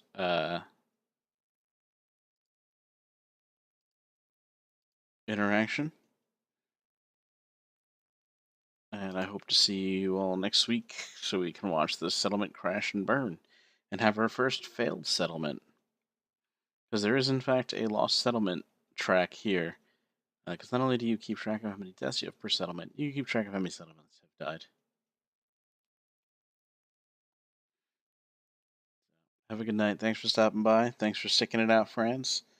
Hopefully I can see you next week and we can see Kayleen be our final survivor in New Orphandale.